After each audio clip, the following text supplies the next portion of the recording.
Good morning, everybody. I'm just seeing if there's any feedback with my audio because I've got this open on two different computers. Good morning. Good morning.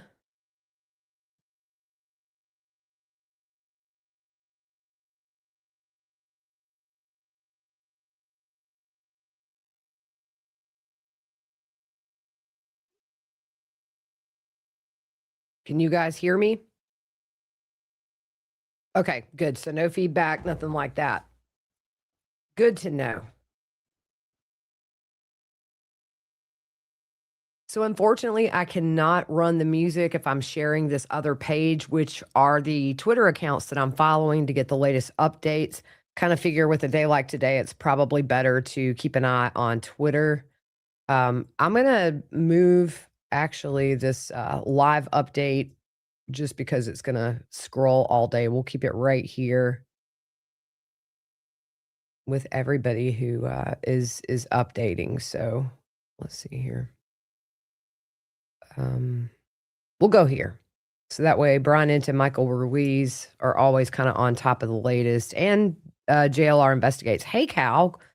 So a couple of things that I put out today was just kind of the general plan of what I'm going to be doing. I'm going to be in and out of chat today. I've got 4 computers up and running as well as my iPad just to cover all my bases of anywhere news might come in so we can update in here. And if there's anything new, I'll pop on and chat with you guys or if I get bored. So I'll be in and out. I wish we had our music, but we can't do both with what I'm using now. I'm going to try to move to OBS where I can do a lot more visually, but that's going to take some time and a lot of YouTube videos showing me how. Yeah, it's really it's 5 p.m. Mountain Time. Sherry is the deadline, so that would be 7 Eastern. And I agree with you, Evangeline. I've just had such a heavy heart, and then it reminds me too that there are so many people that are missing across America and worldwide. And so maybe just today we can all say a prayer, light a candle, whatever you do for these families that are being tortured, not knowing where their loved ones are. So, Michael, let's see, somebody just posted about Bitcoin. If I see some interesting tweets come out, I'm definitely going to pop in and let you guys know. Um, Bitcoin may not be as easy to freeze as a bank account, but it can be traced. That's something that I've tried to look into, and I don't really understand Bitcoin, to be honest. I know there's a difference. It's kind of like you have to do a conversion and to get the amount. We didn't know if they, wanted 6 million in Bitcoin, but I don't know if that's the case. I don't know. I'm not even gonna talk about it because I couldn't figure it out. So I'm not gonna pretend like I do. So this morning there are a couple of sheriff's deputies positioned outside of Nancy's home. Looked to be a shift change. They're maintaining a presence there now 24/7. Should have been done all week, but better late than never. And I guess also with a day like today, definitely want some presence there. The other update I did earlier, if you haven't seen it, I was watching the Today Show this morning, and of course, Savannah Guthrie is an anchor there. They are reporting that the search that was done at Annie Guthrie's house was done with consent, not a search warrant, didn't go before a judge. That's the only place that I've heard that, but I definitely trust that because they work with her, they know her, and I'm sure they're in contact with her. And it could be that they want to get that out. There's a lot of speculation. I think we all were like, oh, yeah, this doesn't look good, but it could just be that was the last place she was and said, "Hey, we need to clear this house and get it off of our list of things to do." It's a little late to do that again, but, I was told the family was not there when it went down, and they're not there. They're staying elsewhere, so I can't imagine what they're going through today. It has to be just, a pins and needles kinda thing.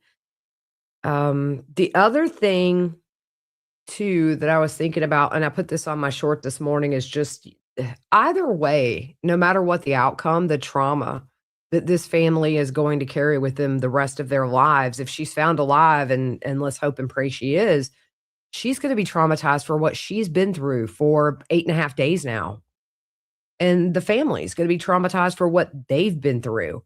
And worst case scenario, if this doesn't have the ending we hope for, it's gonna be a different kind of trauma that will last them the rest of their days. And so I just my heart goes out to anybody who's missing a loved one. It's a good reminder that there are a lot of missing people, and, it's just an astronomical number.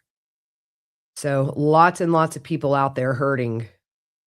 I know I have some listeners who have been through kidnapping situations, and they've shared with me kind of the thought process, which is just, it goes from being almost like you're in a dream to hard reality hitting you and rinse and repeat and a million other emotions in a day. Can't imagine, and I hope to God I never have to. Um, yeah, ancillary mom, that's a good point. Bitcoin can be traced only when it's converted to standard currency or some other form. The transfer is the potential catching point. And the thing is, this was something that I was thinking about. Let's say they have transferred that money. There's no guarantee they're going to pull it out immediately. They may wait a year before they move that money. And it's definitely going to go into some kind of a criminal organization, that has this stuff set up, or that's my theory. Because if they cash this out and send it right to their bank account, this will be really swift. I don't think I've heard that she was dating Astro. Um, but yeah, so we'll see. But that's one thing is if they were smart and they've got the money, I would wait a very, very long time. But it's inevitable that when that transfer is made, it's gonna be watched for sure. And then people were just really reading between the lines from that last video of they felt it was more of a, "We want her body back," but I'm not reading too much into that last statement, because we really don't know. I have a theory that they received something that may have proven she was alive. It doesn't have to be a video or a picture. It could be a it literally could be, "Do you remember when we went on this vacation when you were 12 and this happened?" Something that the average person wouldn't know, but something her kids would definitely know. I mean, it's people think proof of life, a video, her holding up a newspaper with the date or whatever. AI is so tricky, and I question about 90% of what I see online now. So I do understand that, maybe they sent something that wasn't photographic. So we'll see. I mean, this could be a day that's quiet where nothing happens and we go to bed with no more answers than we have right now, but I hope that's not the case. The other thing is you have to think if this is what it is, and I have to say authorities seem to be taking this ransom note seriously. I have no reason to doubt that they're focusing in on this because if you notice every single time that they've gotten a letter, they immediately go back to Nancy's house, and, you have to wonder, there was a 45-minute window from when the doorbell was disconnected to that last ping on the pacemaker. So, did they go through her phone and delete any kinda local storage of cameras? Did they plant things around anticipating these letters would be sent, and they would kind of put law enforcement on a scavenger hunt? I just think it's very ironic that after these letters are sent and received, that they're back there. And I kinda think at this point, if they really had a good idea this ransom was a hoax, and it's always possible that somebody is capitalizing on a tragedy, and, this has nothing to do with her actual abduction, but I guess when you can't trace this back, that's saying something. This person clearly knows how to hide their digital footprint online. I said yesterday, just get some of these little teenage hackers that have shut down Xbox for 2 weeks or, hacked into the CIA's website. There's a documentary on YouTube about them, and I watched it. It's very crazy how smart these kids are.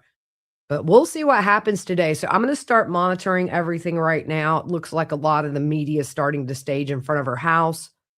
We'll see if we have a news conference today. I know they said unless there was a significant development, they would not be doing any more, which is understandable because at this point, they're not going to tell us if they have a suspect or a person of interest, nothing like that. We saw that in Brian Koberger, where no person of interest. He had been on their radar for over a week. And for some reason, I think they did a presser either right before or right after he was arrested, still saying they didn't have a suspect. They are not gonna announce that. We will know when there's an arrest. So, it's just how it goes, and the FBI is controlling these messages really closely, and the crimes against children unit that were there, it's not because necessarily that they believe a crime against a child has been committed, it's that they're so experienced with these situations with kidnappings and negotiations, and they have their own methods of looking at the digital data. They're just way more they're really specialized. So, I just feel like if this were a joke or somebody who didn't know what they were doing, we may have already had an arrest, at least for whoever's sending these messages. So, I think there's validity to them, and we may find out there wasn't, but seems to be the direction law enforcement's going in. I'm just curious, has any payment been sent, to the people? That Bitcoin address was vetted. It was a real address, but transferring is gonna be risky. So we'll see what happens, but I'll pop in here, if I see anything of substance. I wish I could play music, but I can't. So we'll just have this Twitter feed up. It auto populates as new tweets come in. You may have to zoom in on your screen. It's kind of the best I can do, but I just have all these in a column so that I don't have to pull up everybody's individual Twitter feeds and refresh to see if there's something new. And this is really cool. If you pay for premium on X, you have access to this. It used to be called TweetDeck.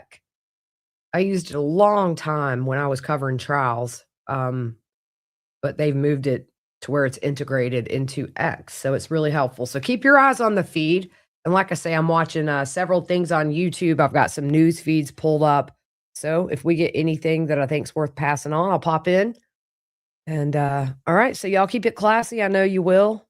No politics, no conspiracy theories, no religions, all I ask. That's a division, and, I'm tired of hearing these conspiracy theories or, yeah, she was abducted because of X, Y, and Z, you know? Makes no sense to me, but there are other places you can go and talk about that freely. But let's keep the focus here on Mrs. Guthrie today, and I know y'all will. So, yeah, and I agree, Pet. It is a risk to pay the ransom, and the FBI is most likely telling them do not pay, because it could open up the avenue for more kidnapping. I really hope that they have security on her family, her children. Um, I worry about things like that, especially if a ransom is paid and they say, "Hey, they're willing to pay. Let's do this now." But at the same time, I would do it for my mother. I mean, the ransom they would get from me would be enough to buy like a value meal at McDonald's, but if I had the money, I'd pay it too because that's your mother. That's your person. If you were blessed with a good mom, So I get it. I get it. Just hope that there is some kind of a happy ending for this. So, all right, I'll be popping in and out. We'll see you guys in just a bit.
I'm gonna try to figure out a way to not scare the crap out of y'all every time I pop on here. One thought that I had is I think it would be really foolish for anybody to drive any long distance with a kidnapped 84-year-old woman who seemed to be somewhat injured by the blood on the front porch, as well as them confirming there was some in the house as well.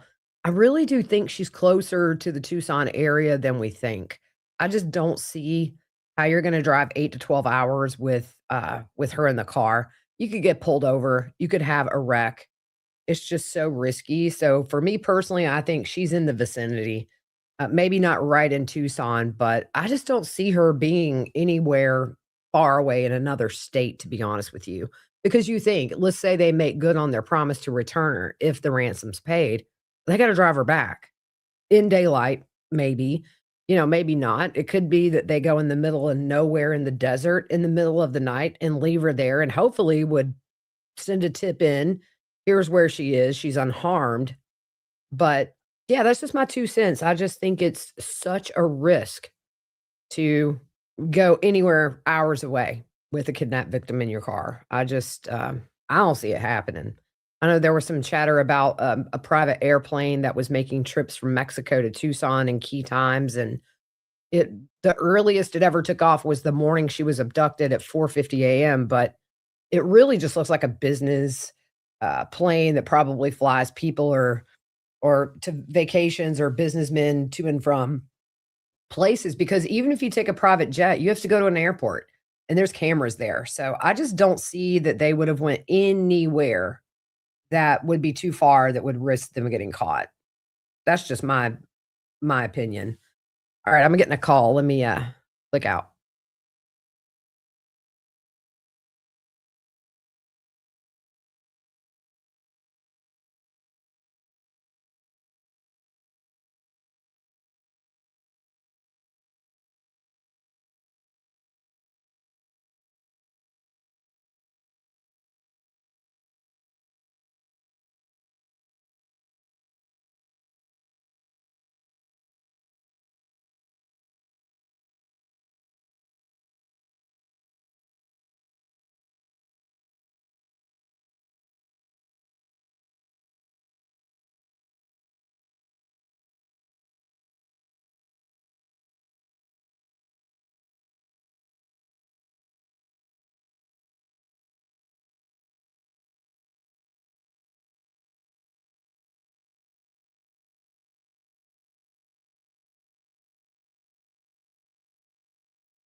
Okay, I am back. Thank you, Grizzly, so much. Appreciate your generosity more than you know. The other thing, and it's up on the screen, and I just glanced, it was on Brian Entin's feed. FBI Director Kash Patel is going to be in Tucson today. This was a pre-planned trip, but let's hope he is going to be able to announce something positive. I'm not sure where he's gonna be or what, but I'm keeping an eye on that as well. So just watching the feed here, not much going on in front of the house. There's media as far as you can see down the road, and a couple of sheriff's deputies, or maybe one car there, probably just providing that security like they said they would. Today, obviously, a very, very big day in this case. And yeah, I mean, you see media straight down that road as far as the picture goes, and that's pretty typical. Um, let's check the weather in Tucson. See how hot it is. It's 65, so not bad. It's gonna be 82 today. Um, see what the real feel is. That's a nice little temperature to be outside. I'm telling you guys, Arizona heat in the summer is something on its own. When I was there for Lori Daybell's 2 trials, it's like you walk outside and it really, you know how when you open your oven, you get that blast of heat that just, takes you over for a second? It's like that when you walk out of any air-conditioned building in Arizona. I mean, it is just stifling, and you immediately start sweating. I was saying last night on the feed, I had somebody asking if I would do a hit on their show, and I was like, "I'm not being a diva, but do you see the sweat pouring off my face?" I was gonna be a meme if I did, y'all. I knew better, but it is very hot. And then we were waiting on the press conference after Lori was found guilty in Charles's trial, and I made the mistake of putting my knee on the cement, and literally through my jeans, I got this little red mark that stayed for days and kinda burned. It is crazy, and then you drive to the Grand Canyon, and it can be 20 degrees different.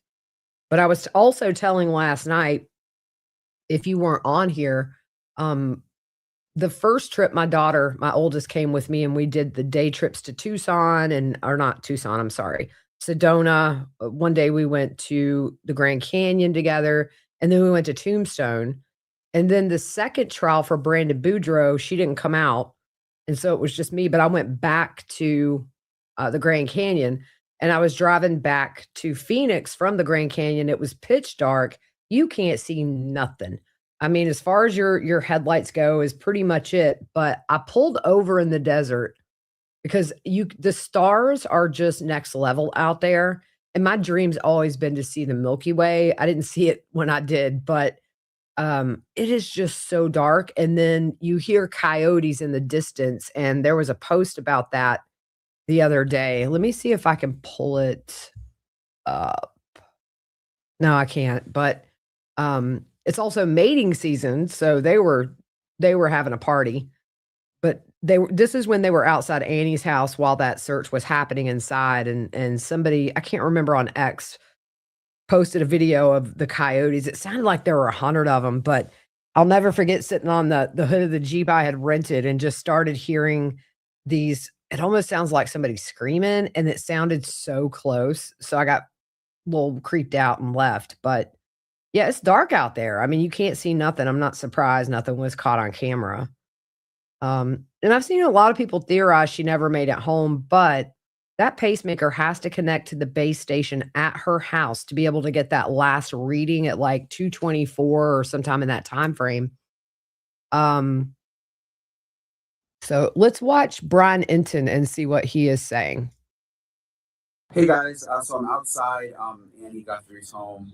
It's pretty quiet out here. They have private security that they've hired, that the Guthries have hired. So they basically just watch the. There's actually another little car right there. They just watch the house all the time. And when the deputies came over the weekend to go inside the house and search and take pictures, they just let them through. We're learning, according to NBC, that search we saw here at Andy Guthrie's house when they were taking the pictures inside, and I saw the flashes, the deputies, that was consensual with the Guthrie family, which I'm not really surprised by because it seemed kind of like there was no drama when they showed up. It seemed like they were expected. The security guard let them through, and they just went in the house on their own. So I kind of expected that. But besides that, it's been quiet out here. It's been quiet at Nancy's house this morning. I think there was like a sprinkler line that broke or something, so there was like some water shooting in the air, but it didn't seem like anything related to the case. So they have private security here. The Guthries do, and they also have private security at Nancy's house. So we'll see what happens today. Today is that second deadline. I don't know the exact time. I didn't hear about an exact time. I just know the second deadline was today on Monday. So I'll be out here. I'll keep you guys posted, and I'm going to start kind of pounding the pavement and see what I can figure out today. All right, see you guys. So the latest from Brian Entin. Yeah, that's kind of what I've seen watching the feeds is just media staging, and that's about it. So it'll be interesting to see if authorities show up today. Will the family get communication today? We don't know.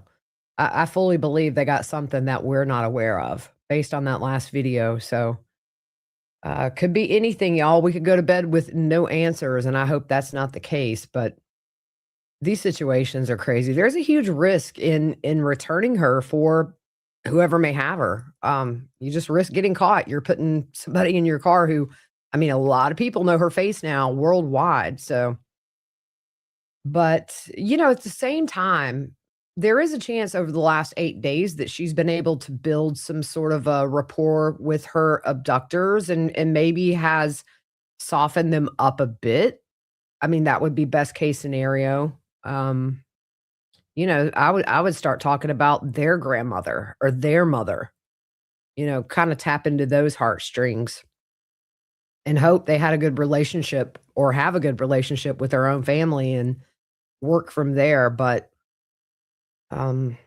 if she's still alive, you have to think about what she has been through and then whether or not she's had her medication. I know they probably put an alert out within a big radius of anybody who has that medication filled, just to follow up on it. So, behind the scenes, there's so much going on that we don't see. And I'm sure this is 24/7. But yeah, so it's just I feel very on edge today. I'll let you guys know how I felt about my Grammy and the fact that she's 84, she's a grandmother, she's a mother. It just children and elderly cases have a different weight for me because they're our most vulnerable population. It's no different when somebody who's 40 or 16 or, 16 is a child, but you know what I'm saying?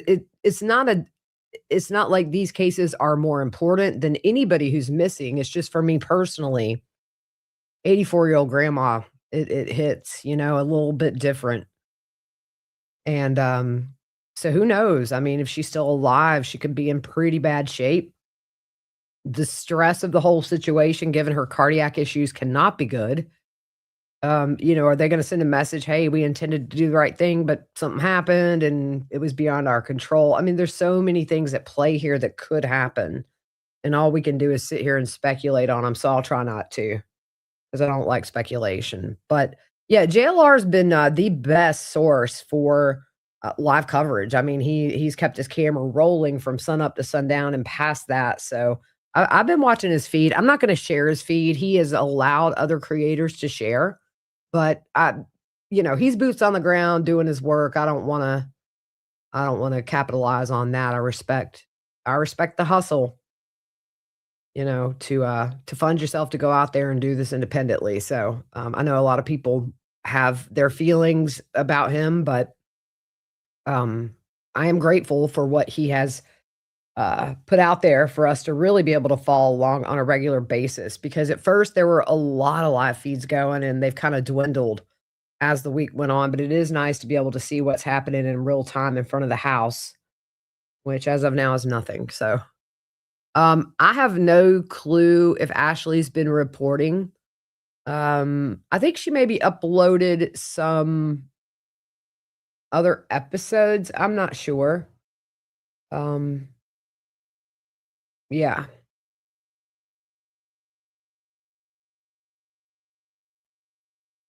I'm just reading some of your comments. Michelle, yeah, it's I think anybody who's had a grandmother that was good to them has that little extra weight about this case is, because you hate to think of what she's been through.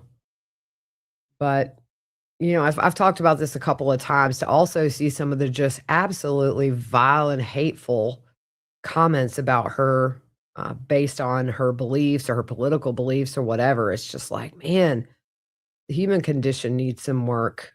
Of course, these are keyboard warriors that would probably not say anything to anybody associated with this case's face publicly.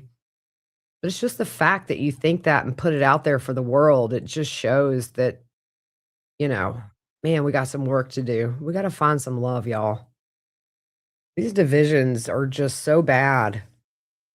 I hate it. Everything's a debate, everything's a conspiracy theory. I just don't do those. My email, y'all, has been full of people emailing me like 5, 6 paragraphs of conspiracy theory, and I just delete them. I'm not gonna waste my time reading that crap. Yeah, some people were raised by their grandparents, and they really were just your stand-in parents, but with that little extra grandparent love, you know? Oh, I'm not collaborating with anybody. I'm just, giving some props for the coverage that he's given those of us who aren't there, with live streaming 12 plus hours a day. Because nobody else has. Her video was an update, but nothing new. Okay. Yeah.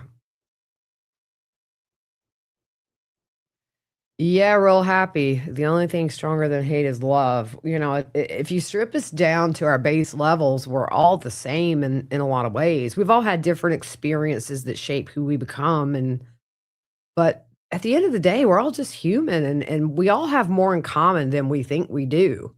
If you strip politics or religion or personal beliefs aside and just connect with people on a basic human level, not looking for that conflict, I think our country would be in much better shape as far as it's essentially infighting among Americans.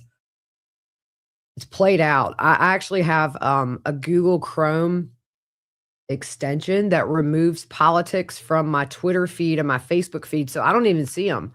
I don't follow politics. I don't care about politics really, to be honest. It is what it is. I'm not going to say or do anything that's going to change uh, anything that's going on in Washington. So for me, I'm just the kind of person I read the headlines, but that's about it. Um,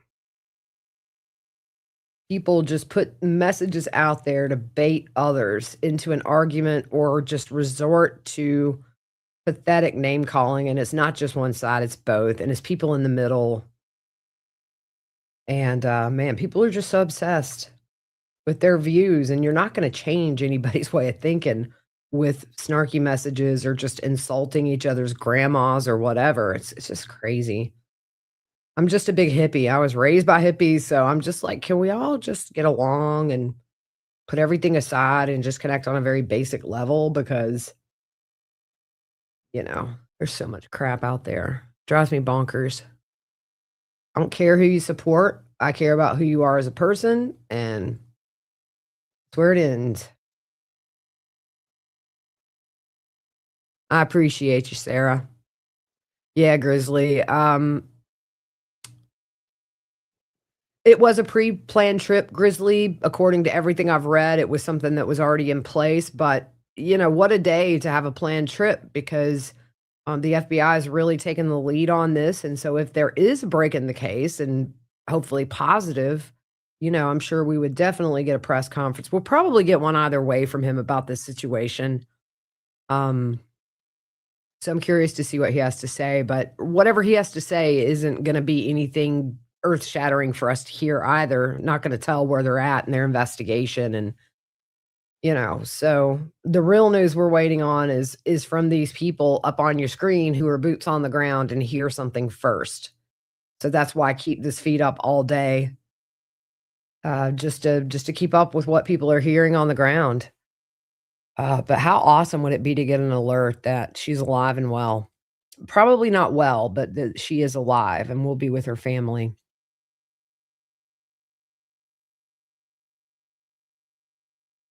But yeah, so I did for those of you who have come in, a little later, I did put out a YouTube short, and I'll be doing that a lot today, so go subscribe and hit the notifications if you don't mind.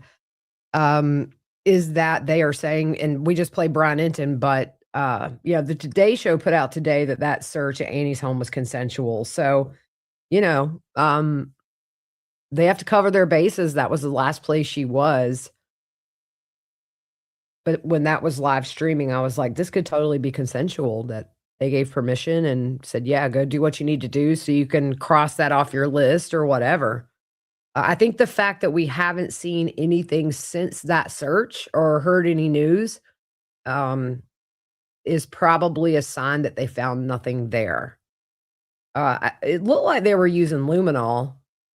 You could tell by the certain times the lighting was very different, and that's standard. The briefcase that they I saw 2 different briefcases go in, and it could be it was an angle that looked different, but it looked to me like a folding table where you would write down things or whatever, and then there was another silver briefcase that went in that looked to be maybe a forensics kit that does fingerprinting, which again would be pretty standard. But I do think if something major were found at that house, we would have heard by now or maybe had an arrest. And the fact that we haven't, and now that it's coming out this is consensual, leads me to believe they just didn't find anything in that house. And it's not, it's not that it has to be that something's found in that house. But still, I'm sure they've gone over their electronics, their communications, and not just for the time frame around when Mrs. Guthrie was, you know, apparently taken. They've looked back for patterns for months and looked to see if anything's been deleted. So for me, I just kind of feel like if they found anything, we would have heard something by now. I'm sure that's one of the first things they did. Of course, the sheriff's office really have not handled this case appropriately in releasing that crime scene so soon. When you have somebody who's missing, that should have been roped off and remained that way until there is a resolution in this case. And then you have them missing the Nest camera that was on that pool house. I had a theory. Did they maybe put that up to watch if there's any activity in the backyard? But I don't know. It just seems to me like that was just missed, and I've went back and looked at drone footage from before it was found or taken down, and it's just nothing's clear that shows that area. I'll look at one frame, and it looks like it could be there, and then I look at it another time, and it looks like it wasn't there, so I have no clue. But just a lot's been fumbled in this investigation that, could be crucial. The First 48, that show. The other thing is when they were in those manholes yesterday, I did read a local who commented. I read a comment by a local who said, that, like, when you flush your toilet, it might be that it's retaining that in there, and they could have just went to look to see if there was anything flushed.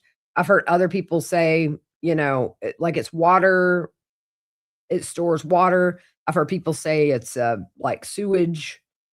I don't know, but they've had cadaver dogs on that property, so I wasn't thinking at all they were looking for her in there. They would have hit on that, really quickly if there's somebody down in a manhole. So, I would love to see what like, their investigative notes. But if this ends in I do think this will ultimately end in an arrest at some point. Um It may not be as quick as we want, but they're not gonna stop on this, and there are ways to, bypass these security features. I mean, as far as we know right now, they haven't. For all we know, they could have, and they're working that lead. And you don't give away all your secrets, to the public because at the end of the day, our desire to know doesn't trump the integrity of the investigation and the ultimate goal of bringing Mrs. Guthrie home. But it does get frustrating for us because we're like, "What are you on to?" But we'll know in enough time, and I think maybe we'll get some answers here in the next day or 2, at least more than we know now, as the deadline approaches, which Brian said he wasn't sure of a time, but the local news reporter and that was a station that did get one of the ransom letters, They were the ones that reported the ransom was 6 million, and also that deadline for today was at 5, and of course, the consequence of not meeting today's deadline was very dire. So, I'm curious, have they sent money? We don't know. The FBI is gonna tell them not to, but ultimately, it's the family's decision, and the FBI will not put up any kind of a ransom. They just won't do it. My friend Troy that I've been hanging out with online on WebEx, he's amazing at what he does. He works a lot with families who have loved ones that have been kidnapped, and he was a flight attendant, and so he pulled out his old flight attendant manual for hostage situations in the air, which is different than on the ground, of course, but um, it walks through like personality types, and he did a simulation where they have a fake kidnapping and it's being recorded. And he said, I thought within 2 minutes that I had that captor kind of empathetic towards me, but then watching it back, he realized within a few minutes the captor had him. It's interesting the things that flight attendants go through that we don't know. And there's a lot of little secrets on the airplane for these kind of issues, and a lot of things were put in place after 9/11 to not make the cockpit accessible for obvious reasons. But yeah, so he's been really amazing as far as his insight into helping me understand, what could be going on, because this is something they cover extensively. So yeah, and so what we do is we have WebEx, which I'm very new to. Some of the shows I do use WebEx, and I'll log in and do the show and leave, but it's a really cool platform if you wanna collaborate in real time, but not be on the phone. So everybody just can chat whenever they want. You can be on screen, and then you have a central location where you can update your file so everybody has access, and then it puts it in a category so it's easy to find. And so what we've been doing, there's been 3 or 4 of us in there off and on, is we kinda delegate tasks. Like, I'll watch the X feeds and I'll watch, live streams or YouTube, and somebody else is looking at air traffic, to see if there's anything that looks out of place. We sat up till 2 o'clock the other morning, y'all. There was a military helicopter that was circling a mine, and it made a quick little circle at the border, but it spent 4 hours circling this huge area that has some mines. And so then we find out that Nancy Guthrie was part owner of a mining company that started in '88, and then it went out of business in 2001. She was listed as the secretary, but so our brains are starting to swirl of like, then we pull up the historical flight data, and it had never done this, so we get in deep in there, but it's good to bounce things off of people as opposed to sit here in the quiet and do it myself, because we're able to say, "Hey, check this out, this is new," or, "Hey, this is what I found." And Troy's really good at getting documents and, calling places and asking questions, which is something I have never found any kinda comfort level doing. I don't know. I'm I'm kind of the type of person, I'm the most unshy person you'll meet, but when it comes to calling places and asking for something, I just can't do it, y'all. And I know lots of other people do. I gotta get out of that little comfort zone of just not doing it. I'm gonna look at some of your comments. But I do think it's interesting though, after every single ransom note, they're straight back at Nancy Guthrie's. So, you have that 45 minutes. I'm convinced they were planting stuff around for these letters in anticipation of saying, "Hey, you want to find out if we're real? Go look here because we left this here." The broken floodlight. I don't know if there was drone footage up before that first ransom. I mean, that's something somebody could have seen on a feed, but the placement of the Apple Watch, 9 times out of 10, you're gonna have that by your bed. Yeah, so something like that, "Oh, her Apple Watch was by the bed." That's a pretty educated guess that you might be right on, you know what I mean? But I do think there's validity to it because I really do think if they had just debunked the ransom notes and the communications, I really do think they would come out and say, "We do not believe this is credible." This may be like that scumbag who pretended to have her by the way, let me see if I can find a picture of him.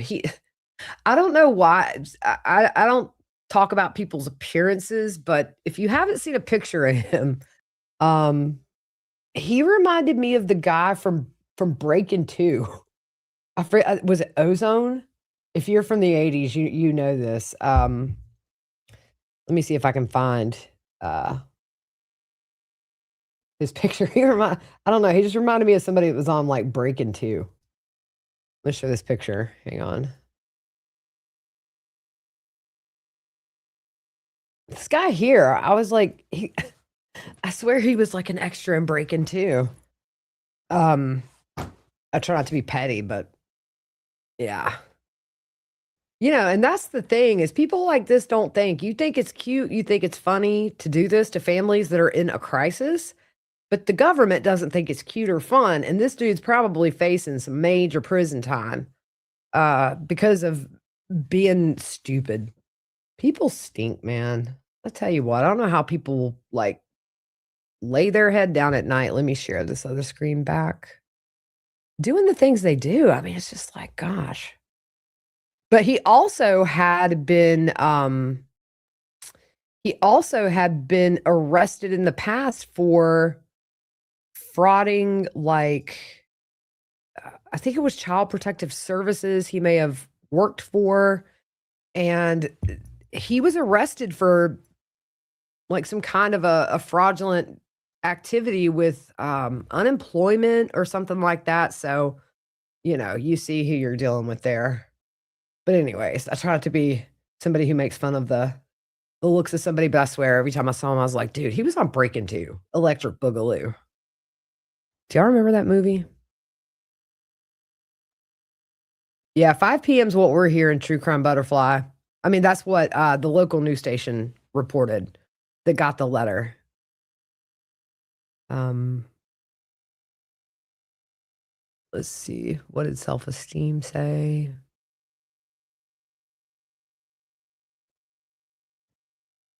Yeah, and the reason too, there's a lot of reasons why they prefer to take, um, evidence photos in a dark room.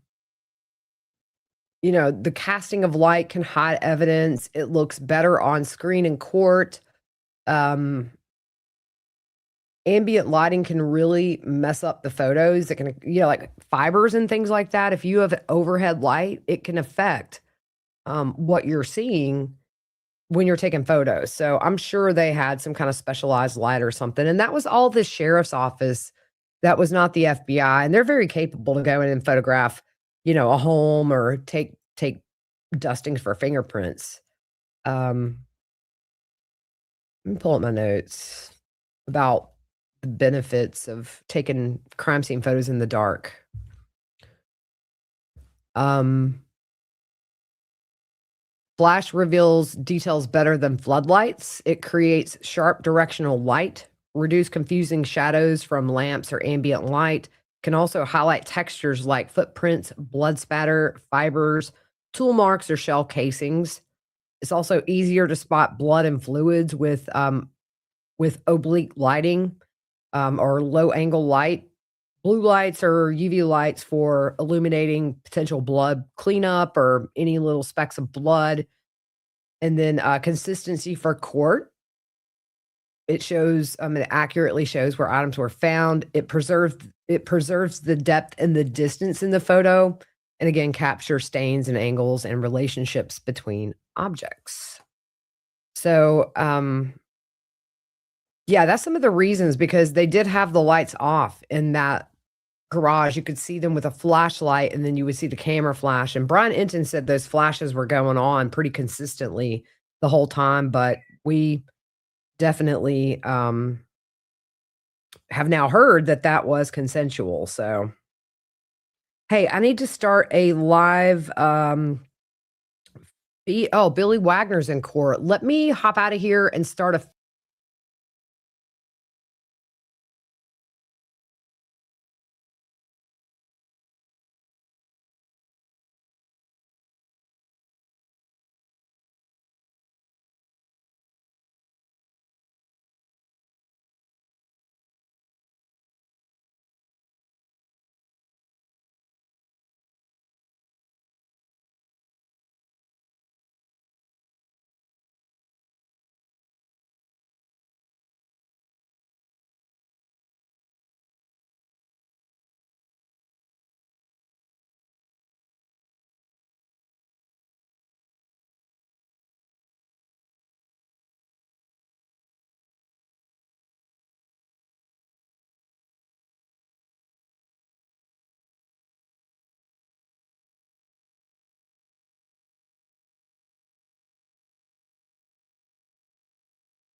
Hey guys, I'm back briefly. For those of you that weren't watching the Billy Wagner hearing but have followed it, it looks like there's some discussions of a plea deal happening right now, which would be the best case scenario for everybody involved.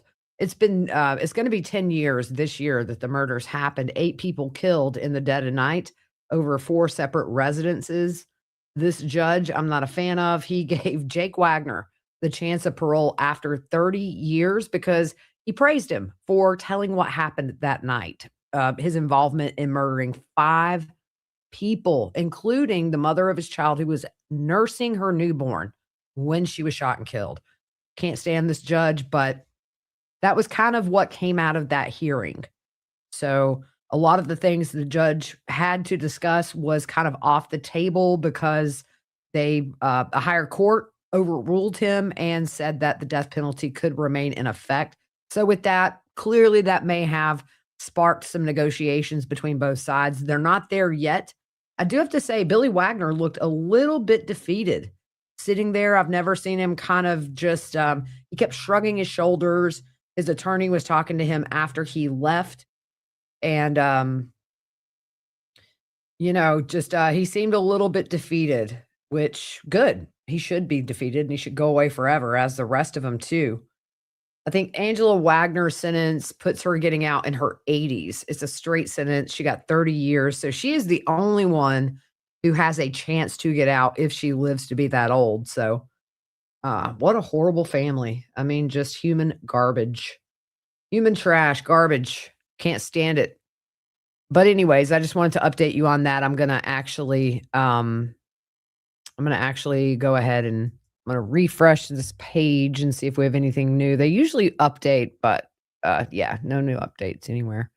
All right, so I'm gonna record a YouTube short. I'll be in and out. I'm gonna focus now on just watching all the news sources for any updates, but wanted to update you on George.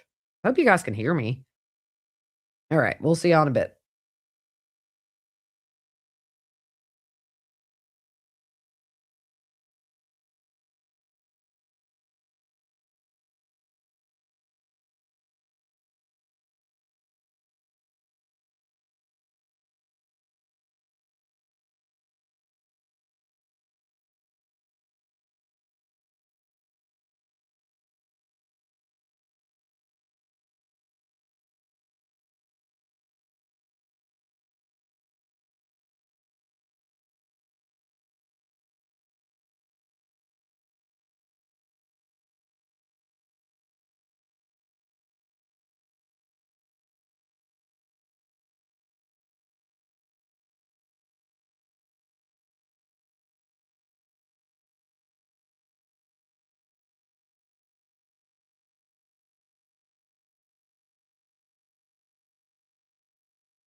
Hey, y'all, just popping back in to say, hey, I'm not sure if you guys would rather me keep this up so that you can keep an eye on the Twitter feeds to see if anything new comes across. You can always zoom in if it's a little hard to read, or if you guys just want me to throw on music, but we can't have both, unfortunately. The way the streaming software works is one or the other. So maybe I'll do a little poll here or something to see what you guys are thinking. I hate even if like one person would rather watch the Twitter feed to switch it to music, but on the other hand, if anything happens, I'll break in and let you guys know, and we can always switch back to video or whatever. So let's do a little poll here, a little polly poll, and see what everybody thinks. Because like I say, if anything new is mentioned that we haven't heard yet, I can pop in and let you guys know what that is. Yeah, there I am. I had to hop on to start the poll. So I can do the music if that's, because there's nothing coming out right now. Um, we'll just put music until new updates. I work better with music, and I got work to do. Busy day, but I love it, y'all. Okay, so I'm gonna start the poll. Music now until updates, yes or no. We'll go with, majority rules. If we were all in person, I'd make y'all all do some rock, paper, scissors, but we ain't there. So, um, they, um well, let's see, Daily Mail. I've not heard that they found her. I feel like people who are actually there, would know, and nobody's talking about that. They're saying that, Savannah rushes to a desert hideaway. Looks like, possibly staying in a house, which I don't blame her. You gotta get out of that house and just get somewhere neutral because people know where her sister's house is, obviously. Just unimaginable for them. Can you guys even fathom what is going through their minds as this deadline is, quickly approaching? We are pretty much around just under 5 hours until that deadline hits. Let me hop on TMZ real quick and see if they're posting anything. Sometimes they will. Sometimes they'll have some new stuff. I told you guys there's been no transactions in that Bitcoin account as the ransom deadline approaches, which kind of makes me wonder, as the FBI told them, hey, wait, just don't pay right now. There's something in the works. There's something going on. Um, I wish I could do like a split screen, but I can't. I'm going to start working with OBS again where I can have multiple things up at the same time. It's so hard to learn, but it really gives the feeds a new feel when you're live, especially you can have, so many things open at once. You could have a news feed open, you can have tickers at the bottom. I just need to get back into that. I was doing it a long time ago, but it was so time consuming. I'm a one woman show. I kind of do the bare bones just to get it out there. Um, let's see here. Is people on the ground at the scene of her home saying that? I don't see anybody that I know would be one of the first to put that out there if it were true. Brian Entin's posted nothing. Michael Ruiz has posted nothing. Alicia Acuna, Brittany Whitney, nobody. So, and I just looked on Daily Mail. I did not see, um, I didn't see anything about it. So they could have taken it down or something, but, I see an article about the mistakes that were made. See an article about Savannah taking shelter at a home. I don't see anything about that. Let me do a quick X search and see if I'm missing something, but I feel like that would be all over the news if that were the case. Um, yeah, the Daily Mail is kind of touch and go. Sometimes they have really good sources, and sometimes it can be hit or miss. Um,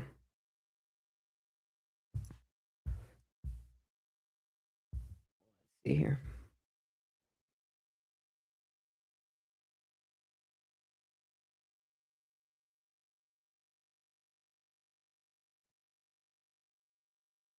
The latest from CBS, the FBI is taking the two emails seriously. Authorities try to find breakthrough with deadline nearing and Guthrie kidnapping. So I'm not seeing anything so far, but if I do, I'll bring it to you for sure.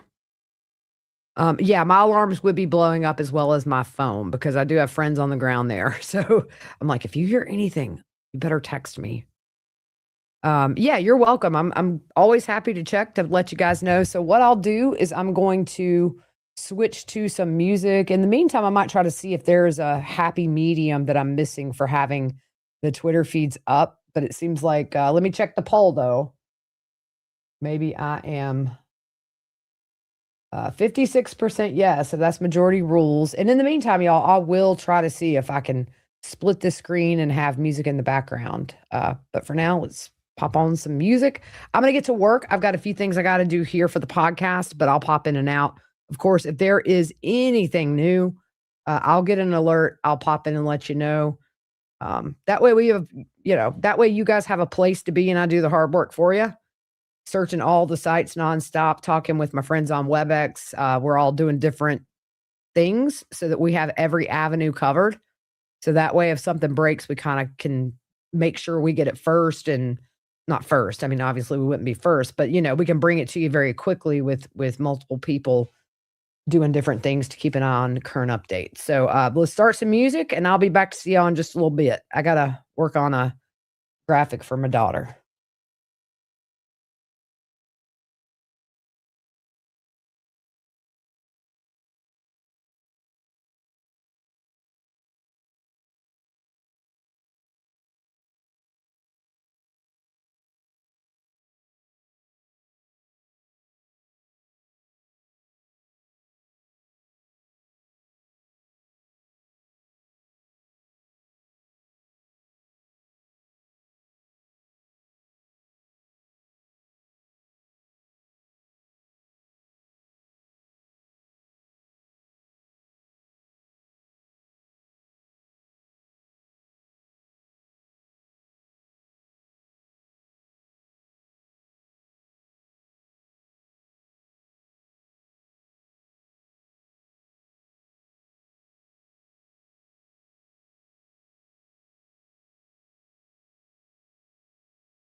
Hey guys, to update you real quick. I'm monitoring the and still no activity. And as of now, as far as we know, that ransom has not been deposited into that Bitcoin account. So deadline's looming. I'm watching everything, but wanted to just update you real quick because I know we're just listening to music now. I can hear Brian Entin in the background questioning somebody. Is there incentive to pay because it could help with the investigation, things like that. So, JLR Investigates is live. He is really the only one that is staying live, so if you want a feed to watch, you can go over to his channel. I don't wanna live stream it because, he's the one out there, not me. So, you do have that option if y'all want it.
Hey guys, I'm sure you can hear me over the music, but I don't want to be too annoying with too much going on in the background. I can't change that because of where I'm at. I'm in a car line at the high school, but definitely a different tone in that message that we haven't seen. And we know the Bitcoin wasn't deposited, at least as of a few hours ago, according to TMZ. So I'm wondering, did they discredit these letters and we just haven't heard that yet? Because this deadline's quickly approaching, and I heard that it was actually Eastern Standard Time for the 5 o'clock deadline. That's not confirmed, but something definitely is happening. Can you guys hear me in chat? Let me know.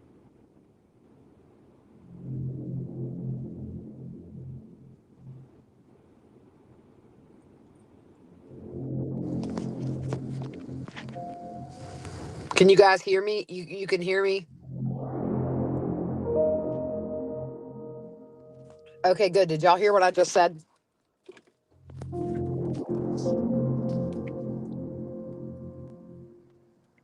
Yeah, there's definitely something different with that message that you could probably read into a million different ways, but to ask people, no matter where you are in this country, if you've heard something or you see something suspicious, that's a very different thing than what we've been hearing from the Guthrie family. So, very curious to see if there are any updates where they say, hey, we figured out finally this ransom note's not real, but just a different tone. Then again, the FBI very much controlling these statements. So they could have told her, hey, act desperate, ask the public for help. Maybe call in. I mean, you don't want to call a kidnapper's bluff if that's the case. But yeah, so feel like something has shifted there, and we'll see. But when I get home, I'll hop on where my mic's better and I can turn this background music off. But I did want to hop on and just kind of give my 2 cents while I'm sitting here in this long car line.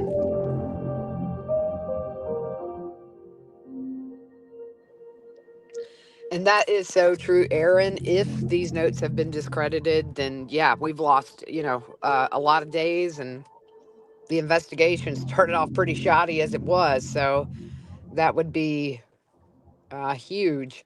But at the same time, they have to investigate this um, thoroughly and assume it's real until you prove it's not. So I don't know. It's been so quiet today. I think there's just a lot going on at their desks. They're working their leads. There's probably a lot going on in the background.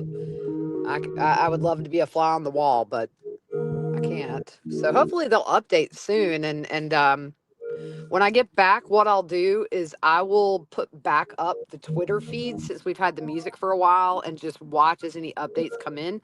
You should be able to scroll in on your screen if it's hard to read.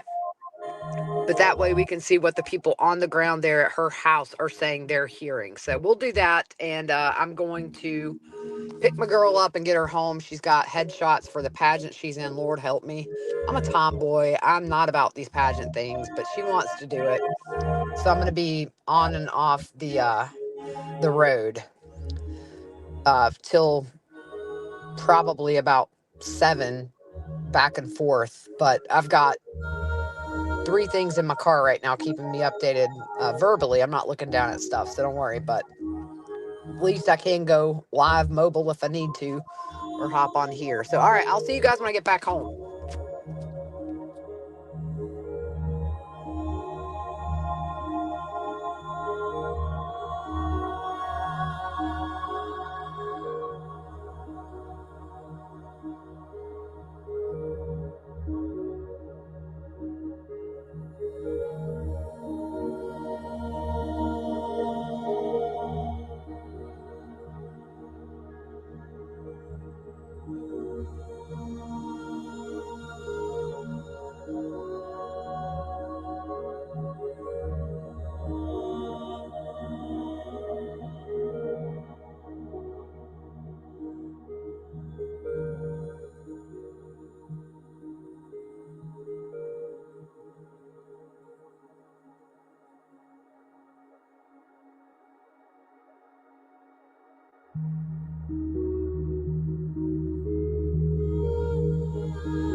Is there anybody who has not seen the video that Savannah Guthrie put out? Because I'm happy to go play it real quick.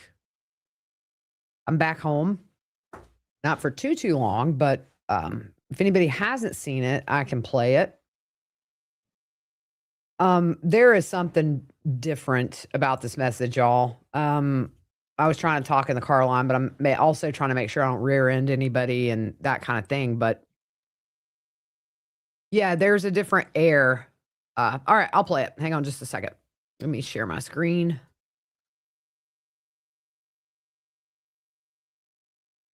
And let me maximize. Everybody. I wanted to come on and just as we enter. Hold on, I gotta take something off the stage before I can play this. So let me just remove this. Okay, here we go. I'm gonna start it over. Into another week of this nightmare. I just want to say, first of all, thank you so much for all of the prayers and the love that we have felt, my sister and brother and I, and that our mom has felt. Because we believe that somehow, some way, she is feeling these prayers and that God is lifting her even in this moment and in this darkest place. We believe our mom is still out there. We need your help. Law enforcement is working tirelessly around the clock, trying to bring her home, trying to find her. She was taken and we don't know where. And we need your help. So I'm coming on just to ask you, not just for your prayers, but no matter where you are, even if you're far from Tucson, if you see anything, you hear anything, if there's anything at all that seems strange to you, that you report to law enforcement. We are at an hour of desperation and we need your help. Hi there, everybody. Yeah, so that just doesn't sound good, and it sounds very different from what we have heard from them. The last video before this, they were appealing to the kidnappers. So this video is kind of like, we're desperate. So it makes me think they haven't heard anything, or, behind the scenes, are they beginning to discredit these letters? That is possible. I mean, it's not a guarantee that these letters are from the people that, are responsible for her mom's disappearance. She definitely, yeah, she put on some makeup and dressed up a little bit, but the tone's just changed. I think that there's something there. And the fact that she said we will pay, and then TMZ is reporting that according to what they've uncovered, that Bitcoin account has no deposit into it. Just speculating here and just talking out loud, but have they come to her and said, look, we really don't think that these letters are legit now. It may not be something they want to put out publicly, but then again, the FBI is also commanding these releases, and they're being very cautious, and I'm sure they're right there when she records this and advising her what to say. So could it be strategic to where you're kind of letting these potential kidnappers know, hey, like, you haven't given us a proof of life or something, so we're just going to ask for the public's help? I think if that were the case, though, it's dangerous with the deadline hours away. So there's a lot you could speculate with that message. But for me, the biggest takeaway is the tone has changed completely, from we will pay to I don't care if you live in New York. If you see something suspicious, law enforcement's working tirelessly. It's just a lot you could read from that, which makes me think maybe we're back at square one in the search for her. And if so, I mean, gosh, we've wasted, I don't want to say wasted. They have to exhaust every avenue, and they have to make sure this is not a legitimate ransom note. Because if it was, and then I guess there's a chance it still is, you have to take that seriously and vet that. And the fact that they weren't able to track down where they came from, they have to assume this could be real. And it's pretty clear they don't have a whole lot of other leads otherwise. I'm not sure if you guys saw, I put out a YouTube short today where the Today Show announced that the search at Annie Guthrie's home was done by consent, and it was not the result of them getting a search warrant from a judge. They agreed for their house to be searched. So and I really do think if they found something of evidentiary value in that home, we would have heard about it by now. If they found evidence of blood cleanup, or they found anything that would make them think they were responsible, those tests, presumptive positives, if they found suspected blood stains, it takes no time to get that back.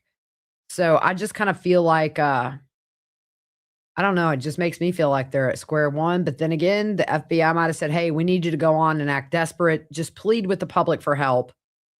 But no deposit in that Bitcoin account after she said we will pay to that camera that was put out worldwide, I think to me is very telling, coupled with the video we just now saw. So that's sort of my take on it, y'all. Yeah, it's definitely shifted. Or is it just strategic and this is all part of their plan? Who knows? But I think that you risk doing that by ticking the kidnappers off. You're not taking me seriously. You're just asking the public for help, and we have no Bitcoin deposit. So that's what leads me to think that maybe they've discredited these letters. I don't know. That's just my hunch. Nobody's lawyered up. Yeah, I mean, Um, yeah, nobody's lawyered up, so we haven't heard anything about, any refusal to take lie detector tests from authorities or, any of the people there on the ground. So, I guess you still go with what they're saying, which is everybody's a suspect. But, she specifically mentions her sister in that video. And so I think yeah, it's very confusing, to be honest. Um, Let me look here. But yeah, so what do you guys think? I just think that was so different that look in the front bathroom. Okay, well, that's where I left them. Um, yeah, Mary, I know. I mean, I'm just sick about this case and I don't even know the woman. No mention of ransom or kidnappers. Yeah. I mean, because she pleaded with them directly in that video before this one. And now it's just we're desperate. Law enforcement's working hard. We need your help. It's just very different. I think they know who has her. I believe they're holding on to the fact that her mom may still be alive. Yeah, and that's another thing, Sherry, is that maybe they have gotten some proof of life, but they haven't heard back from them.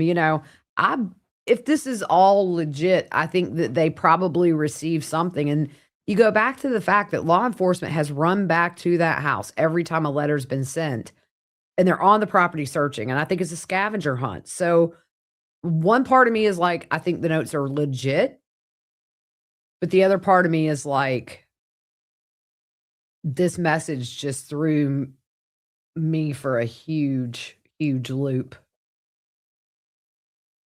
So, but then again, could be something they told her she needs to do. Maybe pleading for the public's help, in the final hours, maybe that's kind of a ruse to sort of get the kidnappers to reach out to her if they're not addressing them, if in fact they do believe these letters are real. This is all very, very controlled. So, um, yeah, I mean, we're getting down to the wire. If it's East Coast time, you're looking at 32 minutes of a deadline. I've heard East Coast, but just from one source, not from anybody on the ground. I would assume Mountain Time. So you're looking at 7 p.m. You're looking at 2 hours and 32 minutes that the deadline would be passed, and what they said would happen. Clearly, I think we all can draw conclusions that it's not going to be pleasant if in fact she's still alive. So yeah, just interesting. It's almost like if the letters aren't real and they really feel sure of that, they should probably come out and say it. I think that's something that if you can clear that lead, if you can put that baby to bed, tell the public, because it also cuts down on rumor and speculation. I mean, you'll have your whole other set of rumor and speculation come out of this. Um, if they come out and say, "Hey, the ransom notes were bogus. It was some opportunist," who hopefully they'll catch him if that's the case, because I mean, you're talking about decades in prison if this person was having fun with this in a time like this. But I don't know. I kind of want to see if anybody is. Let me look and see if anybody is on YouTube Live giving an analysis of that. If it is, we might be able to pull it up if it's news. I don't want to get copyright struck. I'm very cautious about sharing other people's feeds other than Law and Crime because they're good to me. But I'm going to start putting in actually for like pool feeds and stuff like that to where I can be on that list. See if anybody's live. If I can't put it on screen, I can definitely put the audio up. And that might be one way to sort of get around it too, is we're not putting the video up. I got to take a call. I'm going to pause for a second while I look for this.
Okay, I'm back.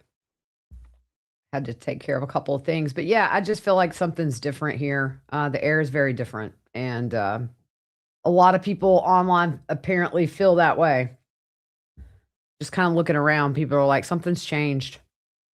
Somebody's running a press conference, and I mean, it's like they're clickbaiting people into thinking this is live, and then people are like, "Is this live?" And then my inboxes are blowing up. You're missing a press conference. No, there's no press conference right now.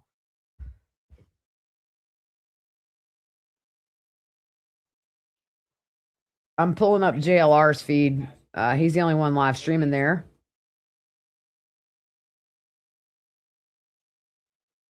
I mean, there's just a ton of media. Just a sheriff's car there with their lights on, sitting idly. They were like that when I left. So just that heavy media presence, in case anything breaks, and a lot of cars going up and down the road doing their looky loos. Yeah.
Sorry, I'm back. I had a little mini teenage crisis.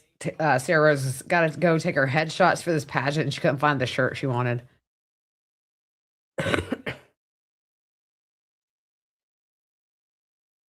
KK, I'm with you on that. You know, if my mom were missing and I knew there was blood at her house, I don't know how I'd react. And I know somebody that laughs when it's so inappropriate, and that's just who they are. It's just how they are, and so I try not to judge anybody based on their body language in situations like this. Um, but if these letters are bogus, where do you go back to square one?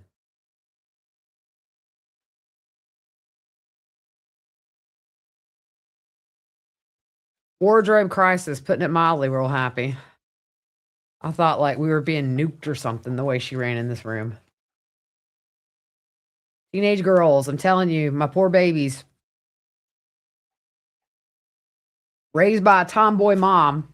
Their little ponytails or pigtails were always crooked. They reminded me of the kid on you have kids and you watch Finding Nemo, the little girl that shakes the bag all the time.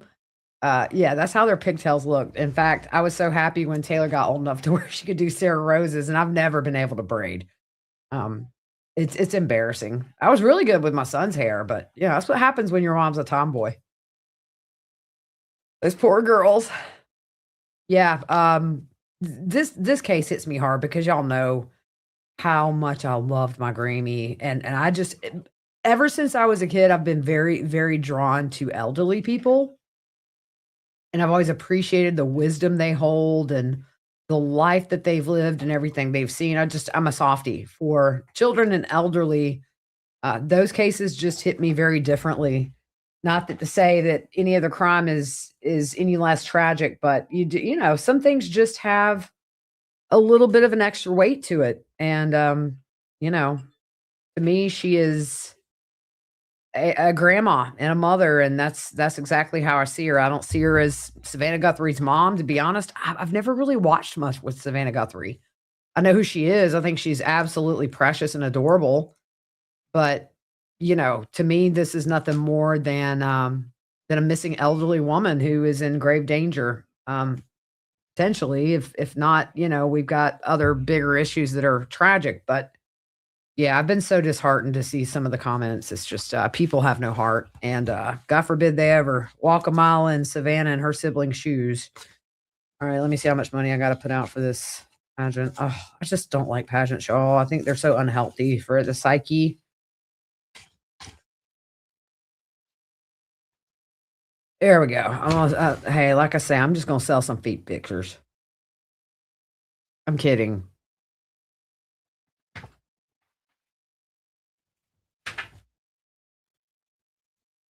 Oh, yeah, okay, so why don't I put on, since we've had this graphic up for a while, I'm gonna put those X feeds back up since we do have a little bit of movement.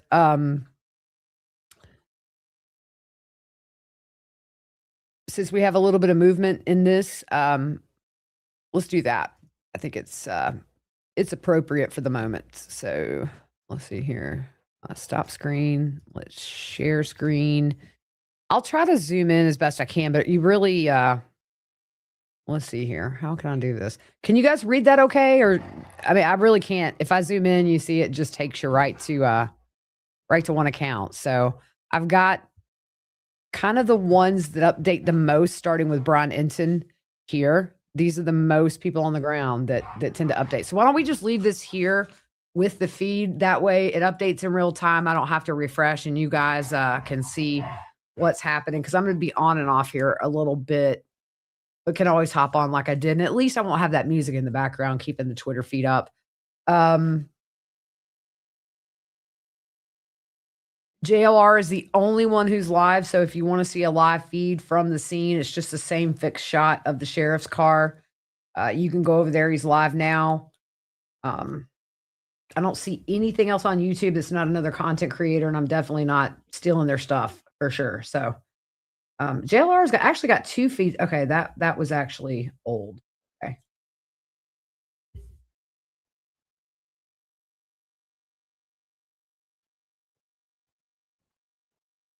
But, I've said this a few times since I went live, but I think it's worth mentioning again for people that are new coming in, um, because there has been a lot of speculation. The Today Show said on air this morning that the search warrant that was executed or the photographs and all that happened at Annie Guthrie's house the night before last was all consensual. There was no warrant sought. They asked, they gave permission, and that's what the Today Show has put out there. I'm going to try to censor this up and get their pin stuff to where if you see any updates, they're going to come right across the top.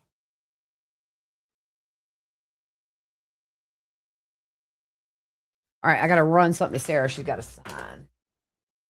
Hear anything? It's my dogs.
Okay, I'm going to pop some coffee on. I'll be right back.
There is.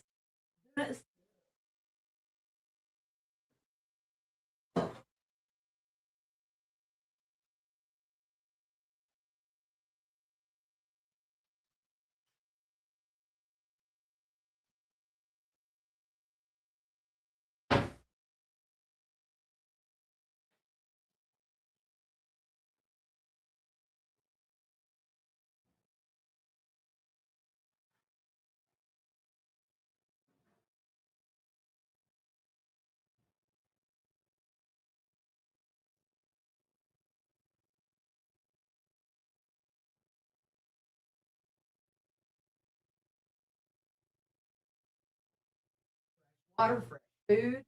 We're good to go. All right, I'm back. Coffee's great. This is probably my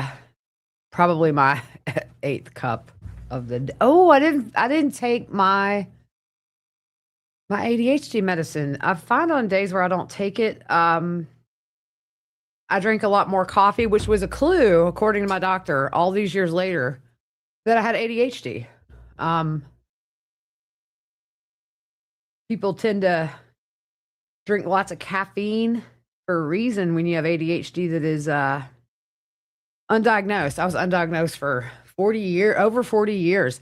I was doing it for my son, filling out the checklist because he's not really ADHD. It's just, it was back when he was in school, but he's also the kind of kid, and you guys know, he worked his sophomore and junior year at a fire department that offers early training for future firefighters, where he got his firefighter 1 his sophomore year, firefighter 2 junior year, and then his senior year took EMT at the career center and got nationally certified. So he came out of school with a full-time career. I'm so proud of him. And so he's fine, but it's just like when he was in school, he can concentrate if it's something he's interested in. He was very mild, but I was checking the list, y'all, and I was like, this sounds really familiar.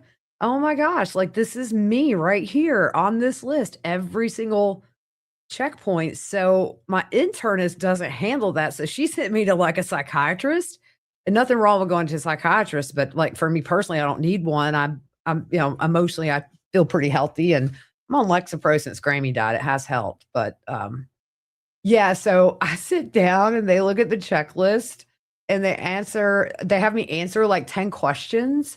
And the doctor was like, okay, we could just stop here. Let's just say you're off the charts. And he started naming things that would have been symptoms as a kid, as a teenager, as an adult that I was like, oh my gosh, like you're psychic.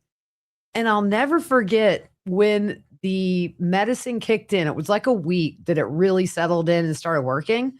I laid down in my bed one night and I thought to myself, my brain has never been this quiet. Like normally it's going, all my synapses are firing and I'm just like, I would start one project, get bored, go start another. And at the end of the day, I had a big mess and I was ready to cry. So I'll never forget that first night where it just hit me. Oh my gosh, this is a game changer. Before I got diagnosed doing the podcast, I would, I have to sit here 14 hours a day for the most part, get up, take a walk down the street, things like that, not to be so still. But I would get up every 5 minutes because I was just restless. And now I can sit down and focus. It's a game changer, y'all. But yeah, I've had a lot of coffee today. It just hit me. I skipped my pill. Oh, Susan, yeah. Yeah, I'm sure, everybody, it makes it real that our loved ones that are elderly are at risk in a lot of ways, especially if they live alone. My grandmother, Grammy, lived alone till she was 91, until she came to live that last year with me. And, it broke my heart because one night we were talking about staying alone. And she asked me, on the nights where you have nobody here, are you scared? I'm like, no, I have a gun. I have security cameras everywhere. I've got these special locks on my doors that like a police officer recommended. They can't even like plow through them. And she was like, I was like, what about you? When you were living home? And she was like, every night I'd lay down and think, is somebody gonna come in and beat me up? Or, that just broke my heart. So yeah, you always feel bad when it's a vulnerable adult that's had something really bad happen. Nobody's going to be unchanged after this, whether she's found alive or dead. It'll just be a different trauma. But everybody involved, if Mrs. Guthrie's alive, God willing, she'll have trauma for the rest of her life for what she's endured these 8 days. And so will her family, even if she is alive. And it'll just be a different kind of trauma if she's found deceased, or just life-changing what has happened to them in 8 days. And it happens all the time. And, murders and kidnappings and missing children and missing adults. I'm not blind to say they are the only family in America going through this right now. It's just getting a lot of press, but I just don't think you ever come back the same from something like this, you know? Can I have those locks, please? Yes. Let me look them up.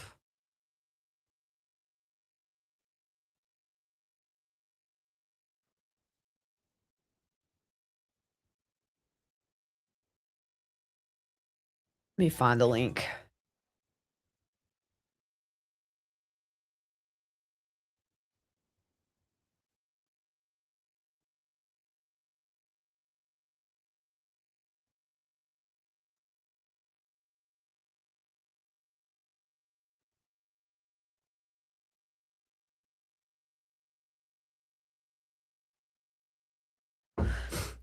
So I'm gonna share my screen and show you this. I'm just gonna take this off for half a second. Let me go over here and stop sharing the screen. There's not anything updating right now. I also have a different kind too that I'll show you. That is what I have on every door, top and bottom. So they just screw into the door frame and really easy to install if you have a drill. And they're not very expensive. You can get you can get 2 for 20, but I have them at top and bottom. So that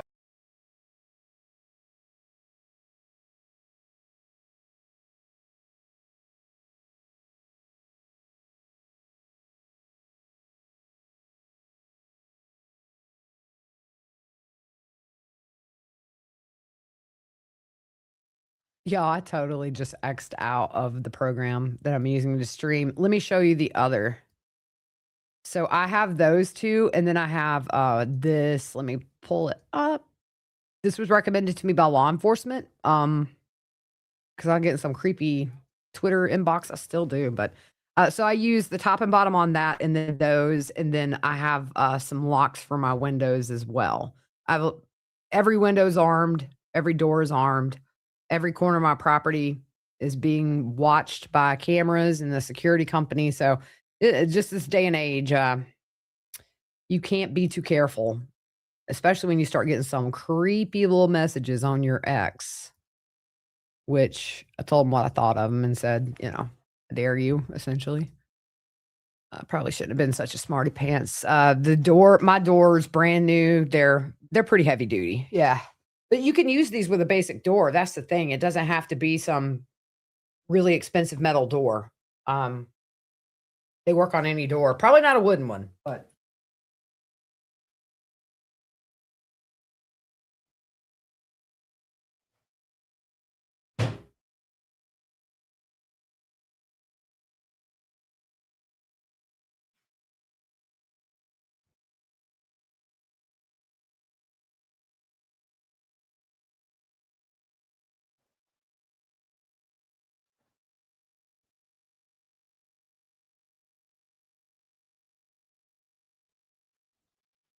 I had to make some shells and cheese. It hit me. I haven't really eaten today. I'm bad about that. I have chronic nausea, so like eating is not pleasant. Let me put back on the X feed.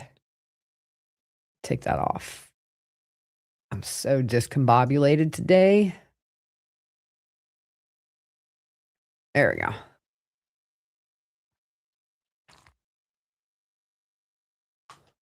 So, Michael Ruiz just reposted essentially the video from Savannah.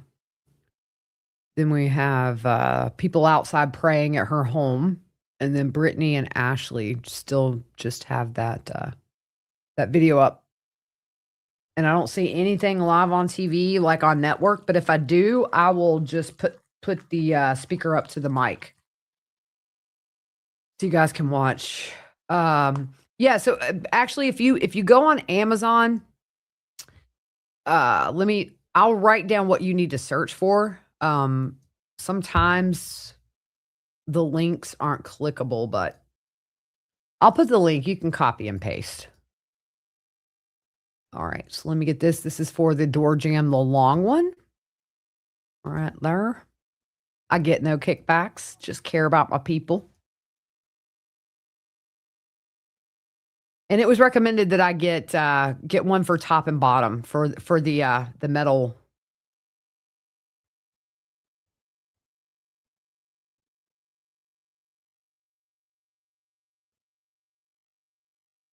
I've lost it, but I will find it.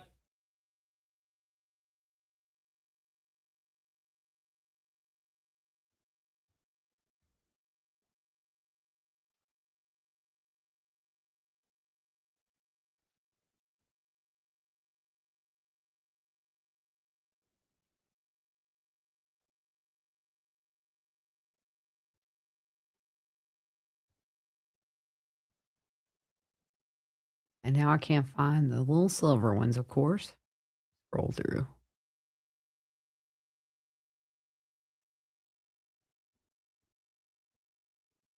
You got the director of the FBI in Tucson today.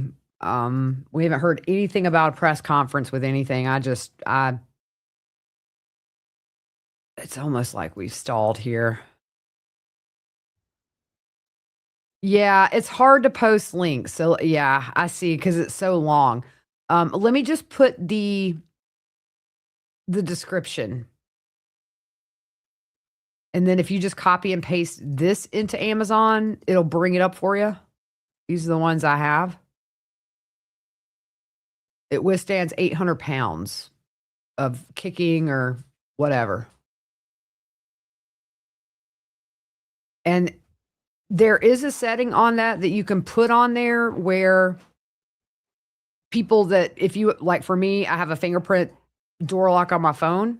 If you're leaving, you can put the finger, or if my kids are coming in after I'm asleep, you can set it to where it will open with the door, but then there's also a setting where you push it back, and when you get it, you'll see how it works. It's really hard to describe, but it actually locks it, and then that is the true lock where nobody's getting in. I've made the mistake of enabling that when I've had one of my bigger kids out till 2, and then my phone rings, "Mom, can't get in." Don't apologize for extra work. I'm all about keeping my people safe. So, so it's a pleasure to share it because we're all in this together, right? We all got to stay safe. Crazy people out there, we know because we follow it every day. But I feel like with my security systems, everything I have on the windows, I also have those little white things on my windows as well. They're armed, but also you can't lift my windows. But if there were to be a fire, I could get out really easily through the doors or the windows. I have, let's see, 9 security cameras on my property. I mean, if a roach crawls on my grass, it's going to let me know. And then I have a dog that would love to eat your arm off if you come in here at 2 a.m. and I seem frightened, but if we're good, the dog would probably come want to be loved on and have a belly rub. And then Mason still lives here, so he's got his CWP. And I used to be so anti-gun, y'all. I was like, I'll just get some mace. My dad was like, "Girl, you are so accident prone. You'll spray yourself in the face and make it easier for the attacker. Don't carry mace." Then I got one of those stabby things.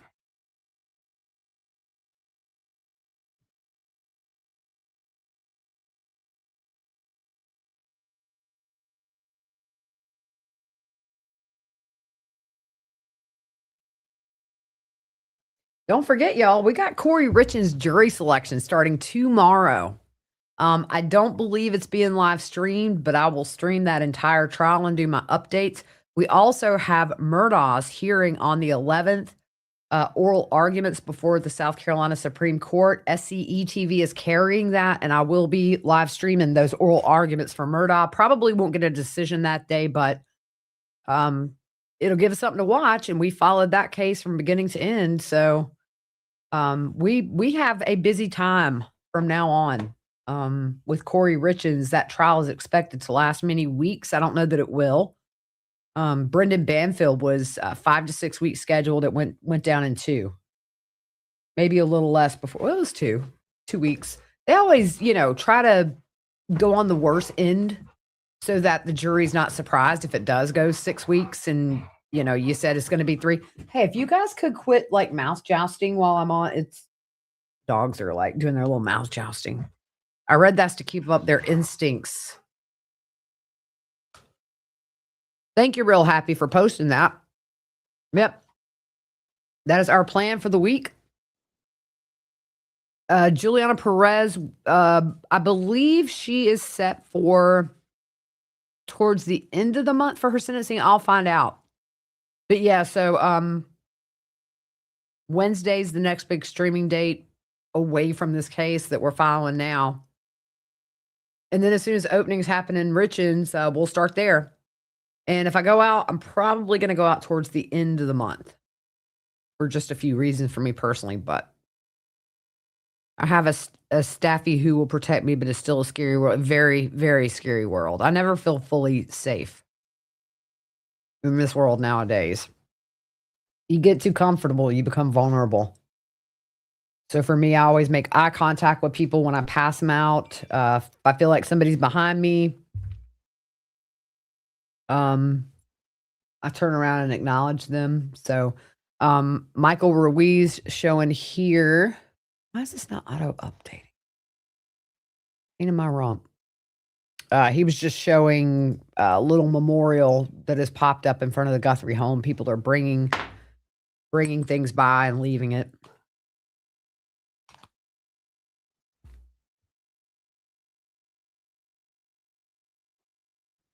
Let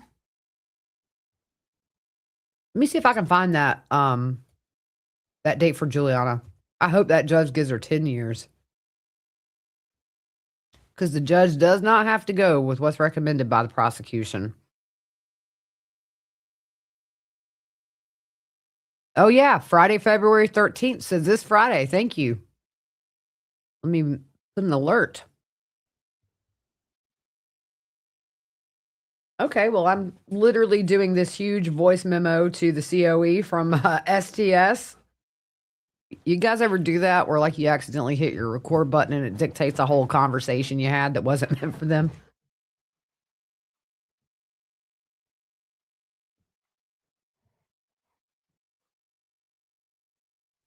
Let me watch a couple of feeds real quick.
Okay, so I am gonna have to take Sarah up to the high school, but what I'll do once I drop her off, I can hop on since I don't have the music on and we can chit chat, but it's gonna be about 20 minutes or so. So thanks for hanging in there with me, Mom Life.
Hey guys, can y'all hear me? Thanks, Celtic. I hope you guys can hear me. I'm in my car, so sorry for any background noise. Oh wow, pretty pink sunset. Okay, glad y'all can hear me. I just dropped Sarah Rose off at the high school and then went and visited Grammy's grave for a minute. They finally got her date down, which makes it a little more real, so I had a moment. But thought I was together enough to hop back on with you guys, but maybe not. Grief is a process for sure. Some days I go through all 5 stages. Some days I'm resolved. Some days I'm just in disbelief. It's really a process for sure. Lexapro helps.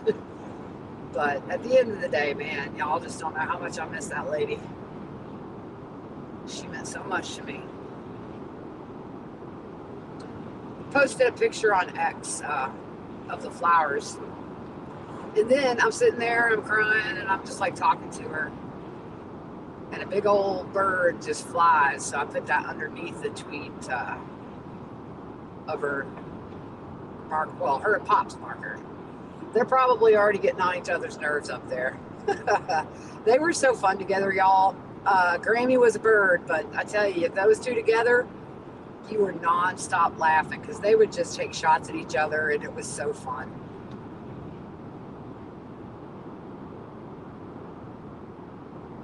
Thank you, real happy. Thanks for buying the hoodie. I appreciate you. I got a lot of new stuff on there. A lot of it's kind of lyrics or fun shirts. There's only so much you can do with the logo, but I have thought about doing because what I do is I just make it affordable. You know, if I make a couple of bucks, that's great, but I'm never going to slap a $60 price tag on a hoodie.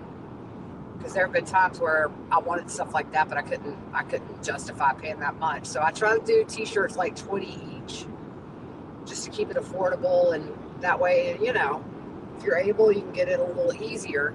This is pink sunset, y'all. Grammy's favorite color was pink, and it's just like the sky is painted right now.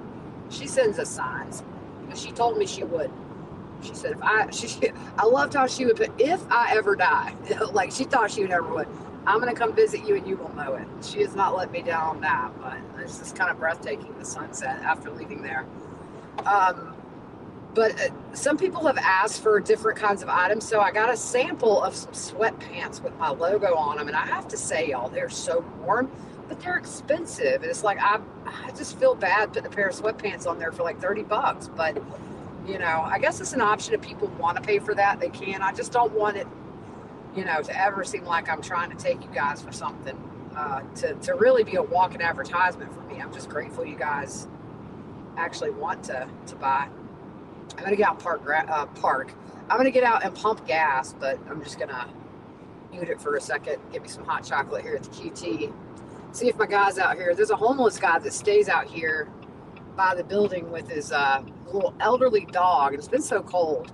So I brought some blankets, and I always keep dog food in my car in case he's here, and a bottle of water. I haven't seen him lately. I'm worried about him. He's so nice. I always ask, can I get you something? Like, they have a little cafe in the QT where you get like subs or pizzas, and you know, it's always, no, just grateful for the dog food. But I haven't seen him out here in a long time, and I've been worried. So I'm going to have to ask. The staff just allowed him to stay out there because he wasn't somebody who pestered their patrons. But I've been really worried about them. The little dog's so sweet. I offered to take the dog with me when we had these ice storms and stuff, but he rigs up something with a blanket with a bunch of hand warmers. So I bought him a big pack of hand warmers before we had this snow. I worry about him. He's such a nice guy. And that dog stole my heart. I'm going to circle around and see if he's here. Thank you. Oh, Senna, I'm sorry for your loss, too. I'm so sorry. Man, I tell you. You know, grief's just love that you didn't get to give.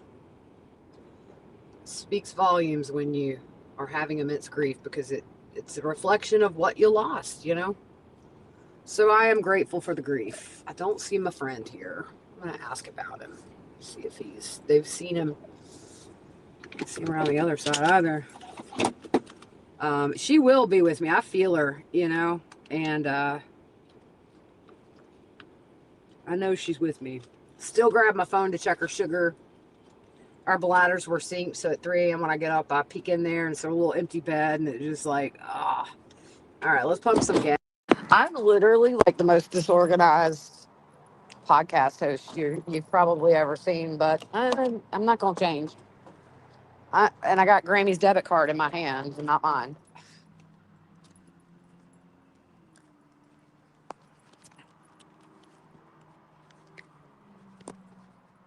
Let's see.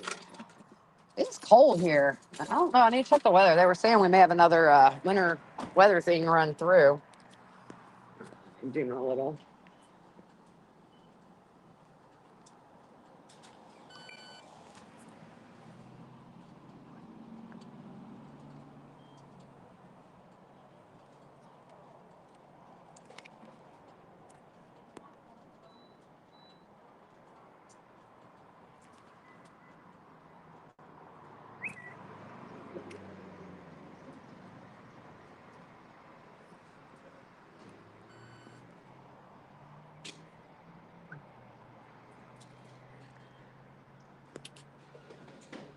And I just tried to pay for my gas with my Kohl's card. Not going to work.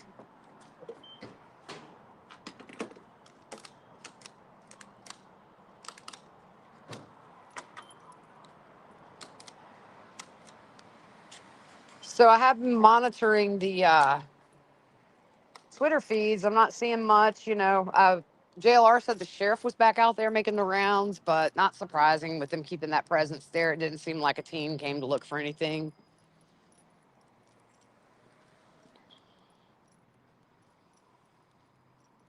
Yeah, my guy's not here. Bummer.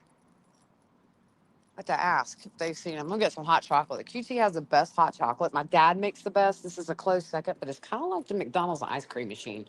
You come in here and half the time it's not. Oh, it's working. It is my lucky day. Oh yeah, it's flowing, y'all.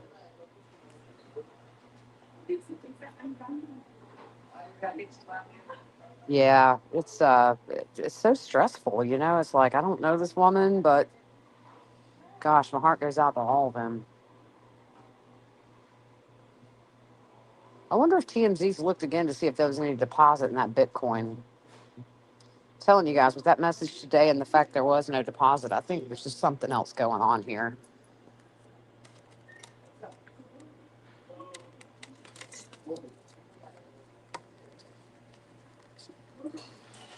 All right, hot chocolate in hand. Go ahead.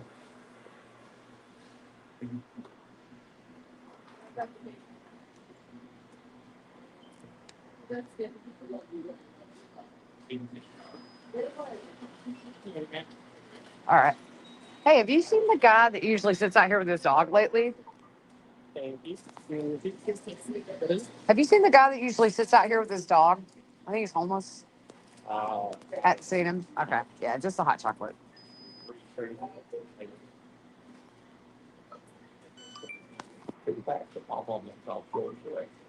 Thank you, sir. Have a good day. Yeah, I haven't seen him, so hopefully he's somewhere warm. Maybe he found somewhere to stay. That's my prayer. Well, everybody's getting gas. It's crowded at the QT. We're supposed to be getting a Buc-ee's about 40 minutes from my house, y'all. I'm gonna be forever broke. We go to the Buc-ee's in Florence, South Carolina, on our way to Myrtle Beach and to my parents' beach house. And it's like, you go in to use the bathroom and grab coffee, and it's like you come out $200 broke. They have the cutest stuff there, though. Oh, gas smell on my hands. Yuck. Okay. I'm going back home. I ain't heard from this kid. And I'm only 10 minutes away. Hot chocolate. Yeah, I'm not a sweet eater. So I don't really eat a lot of sweets. I just I don't know. I just don't. But my dad makes the absolute best hot chocolate you'll ever taste. And he only does it every now and then because it's a whole process. Like he babysits it all day. And but I did find the QT is pretty darn close. Just not super close, but close enough to where I'm satisfied. But half the time I'll make the trip up here just to get hot chocolate. And the little sign is always on the hot chocolate only, out of order. So I always joke and tell them it's like the QT's version of the McDonald's ice cream machine. So now I've learned I just call up there. Is your hot chocolate machine working before I drive 10 minutes total? So I'm going to head back home and hop on the mic.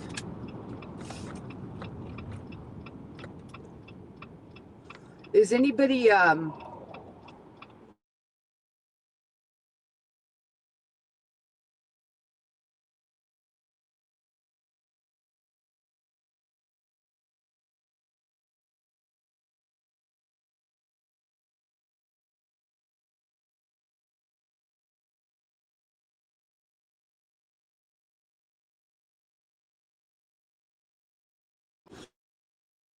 home? I got to go pick Sarah up. So we'll keep talking.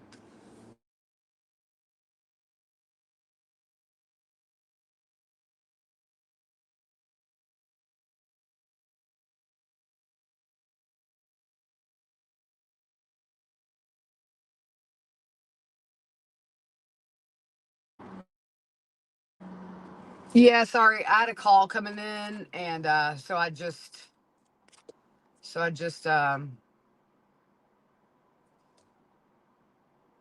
muted because I didn't know who it was, but it was my doctor about scheduling something because my cholesterol's out of control. Like bad. Every level so high. And I don't eat bad food. Um yeah, whatever. It's just a DNA thing. Got the coronary issues from I don't have heart issues. I just have high blood pressure. I mean, high cholesterol. I don't have high blood pressure or nothing. And then my A1C came back a little elevated.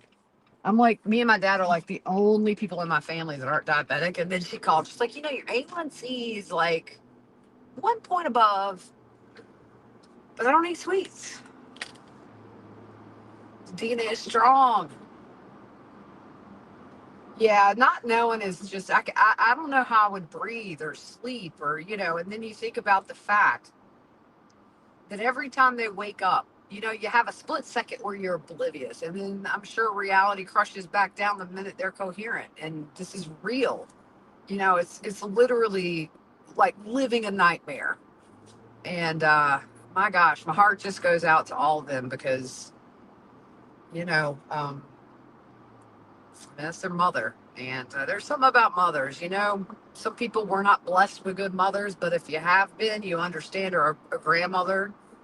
My dad's parents were amazing. My dad's dad died when I was 5. And then his mother died my sophomore year in high school. Good grief, this car just backfired. I thought I'd been shot. She was awesome. I used to go spend the weekends with her, and she passed right after I was able to start driving.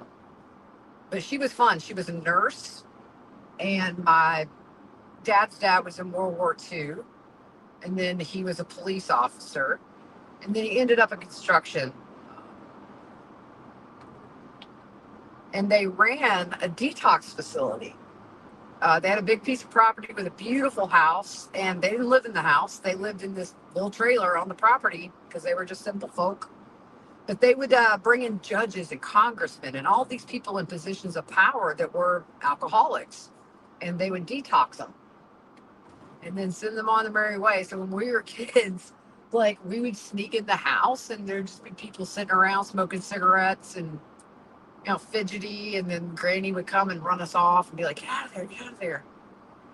But it was really, they had a method where they did not believe in just cold turkey, so they would do a sip method. So when you first came in, once an hour, you would get like a shot or a couple of sips of beer. Not even a shot. You would sip a couple just to keep the shakes at bay. And then as the days went on, they would water it down and get more tolerant and go through those detoxes a little easier. And yeah, they had a very specific method of doing that. And it was licensed and everything, but it was very private on a mountain, off the road. You couldn't see anything from the road, and it was very discreet. And I've heard names of who came through there. A lot of old South Carolina important folk. I can't really read y'all's comments. I'm sorry, I'm driving, but I'll catch up when I get home. Glad I filled up with gas. This girl, I'll tell you, being a mom Uber sucks down the gas. Oh yeah, that hot chocolate hits, y'all. Ooh, it's so good. Yummy. Yeah, it's been so quiet today with this case. I just think that they got their nose down at some desks or something. But yeah, I do wish if they really feel these ransom notes are bogus, or they have proof they're bogus, I really, really wish they would come out and say it. They haven't said nothing, so no news means they're working hard. I keep checking the Pima County Sheriff's Office detention center for any new inmates, but nothing so far. And it could be that it's federal. I don't know. I doubt it. I mean, I guess you would have to prove that they crossed state lines or something for it to be federal, because they're really just assisting the sheriff's office. They're not. They've taken over. Come on, who are we kidding? Sheriff was at a basketball game the other night. I guess it could turn federal. I don't know if it is, a kidnapping. I'm really, we're what, 8.5 days in now. It's just, every day with her health and the ailments we know of, and the fact that, if they didn't prearrange medication for her, she's been without it. It's just looking bleak, y'all.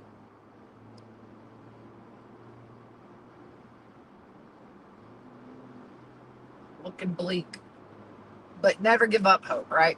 You always have to give a little hope into these situations. I'm a glass half full kind of person. I'll get down and out when I have a reason to.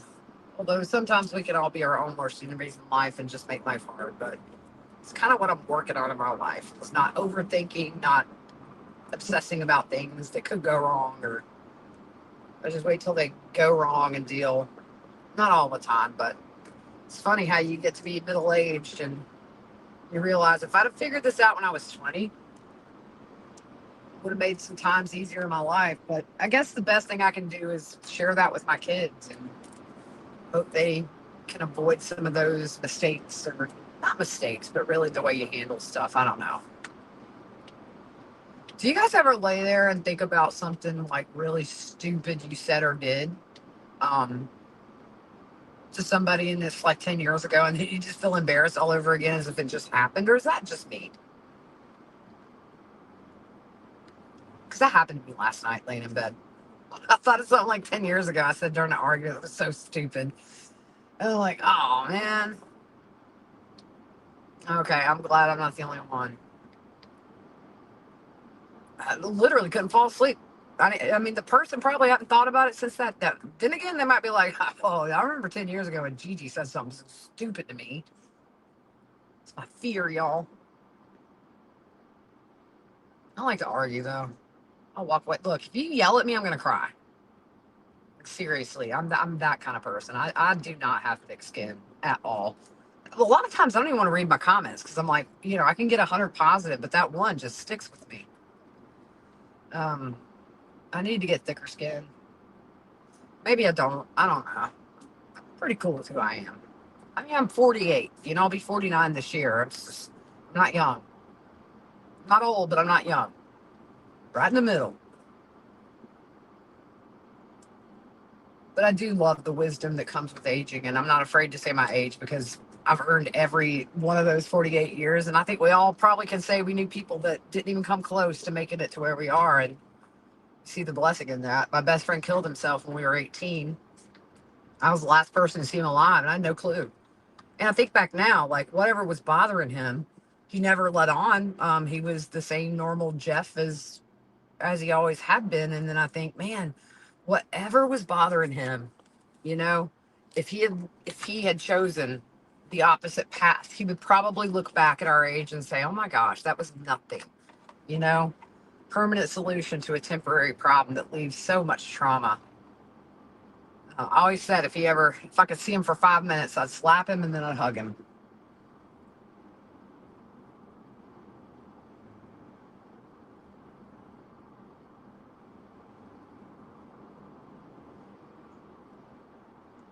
I would be really happy just to get a little VW bus and paint like some hippie stuff on the side and be that person on the side of the road with like a cardboard box that says free hugs. I'm in the wrong lane to turn. Oh, there's a car coming. I'll have to go make a loop-de-loo. Do a U-E. She's probably going to see me and be like, Mom, you know which entrance to come at. Because she did when I missed the turn just a minute ago. My kids are used to my quirks, y'all. They know. Love my babies. Okay. Let me whip it around. All right, I'm in the clear. Go pick up my little beauty contestant.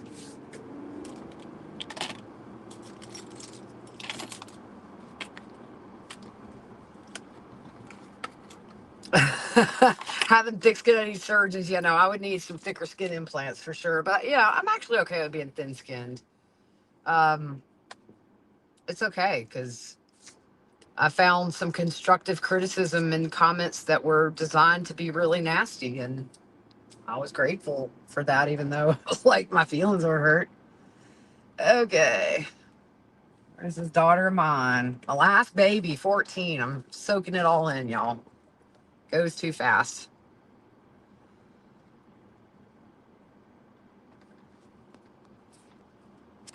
Let's see here. All right, here. I'm here. Oh, there she is.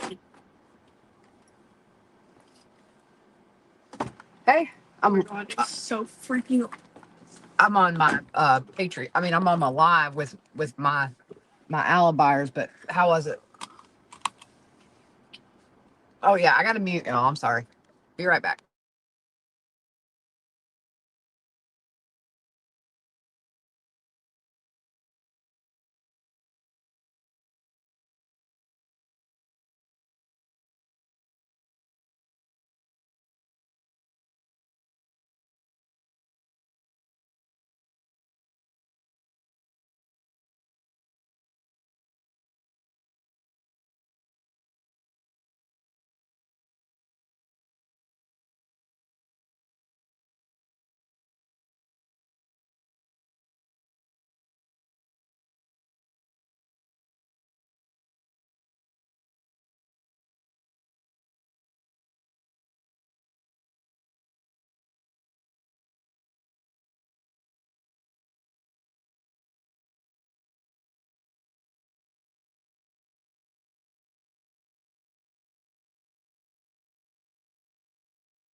Okay, I'm back. Sorry, it closed out of the page.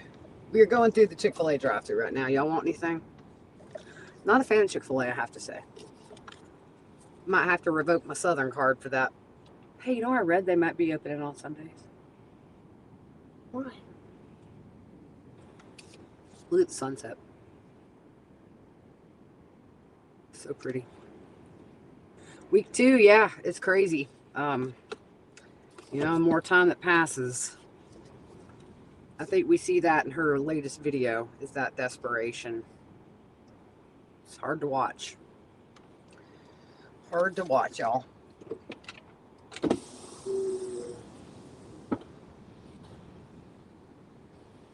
Hey, can you get a name for the order? Yeah, I have an app order for Jennifer. All right, Jennifer M. Would you like to ever change anything? Nope, we're good. Have a good day, man. Thanks, you too. My great grandmother used to call this Chick-fil-A, y'all. She was old South. So was Grammy. Grammy had some funny ways of saying words, like rinse would be wrench. Go wrench the dishes. What else would she say that was funny? Wrench. Mm-hmm. Yep, week 2. I'm scrolling back through some comments.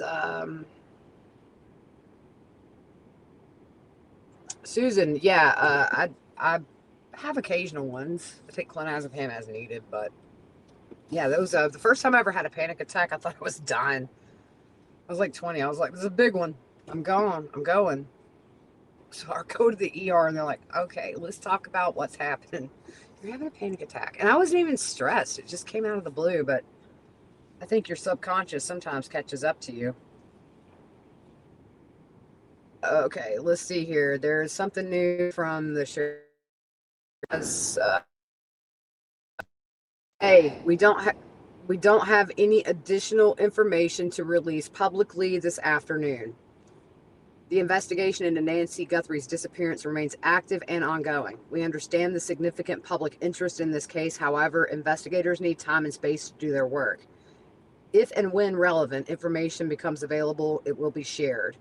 There are no press briefings scheduled at this time. Sheriff Nanos is not conducting one-on-one interviews and remains the sole department spokesperson. Should a significant development occur, a press conference will be called and you will be notified via email and our at Pima Sheriff X account. Many of you observed an active law enforcement presence at the Guthrie residences over the weekend. That activity will continue tonight and into tomorrow as part of the ongoing investigative process, including the expansion of the search and follow-up on new leads.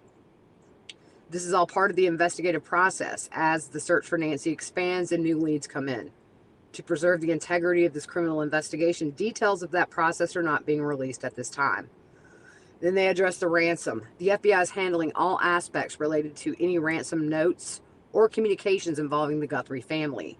Any inquiries regarding this matter should be directed to the FBI Public Affairs Office. So that is the latest. Did you guys hear that?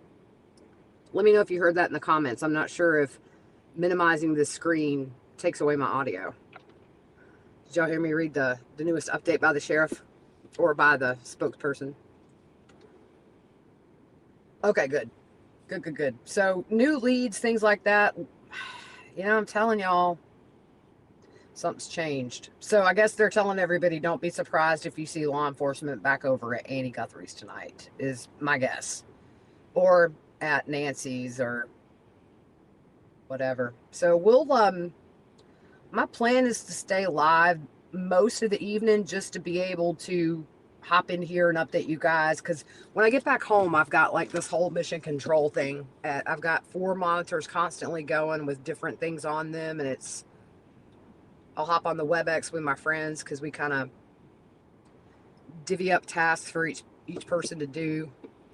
And that way I found this a lot quicker in getting information when you're working with a little team. So we'll just stay live, and I know it's kind of boring because there's nothing to stream, but I'm not going to infringe on anybody's work. So when I get home, I will probably update this feed. I may switch it to a different computer because it's auto-populating new responses. I can't tell if this is putting up new stuff or not. Let me go sideways and see. Fruit Loop just texted. Anything on Guthrie?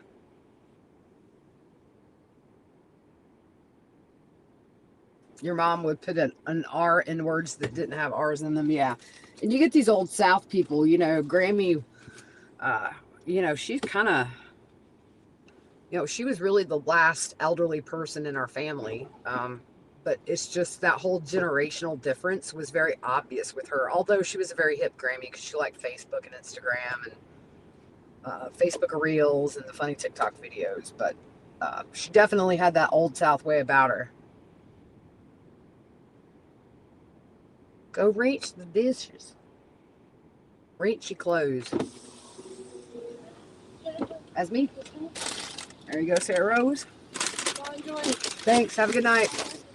Yep, you too. Let me move this. Oh, we got the fire department. That's Duncan Chapel. Oh, that's Zach. Should honk my horn at him and make him jump, but old Zach, he's a good one. Okay, I'm glad you heard me, Susan. Yeah, so essentially no news. Wow, that sunset is gorgeous.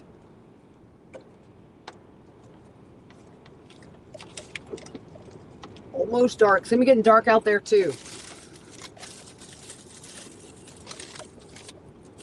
But curious, you know, why are they doing these searches at night? You know, I mean, we know the benefit of taking crime scene photos, or not necessarily crime scene, but photos in the dark. But interesting.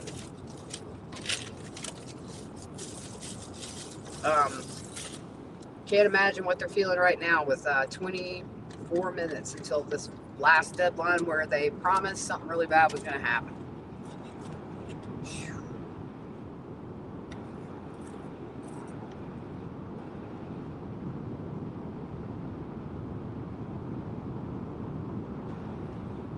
It's 49 degrees. Ready for summer. Me to the beach. It smells actually really good. I think I'm just hungry.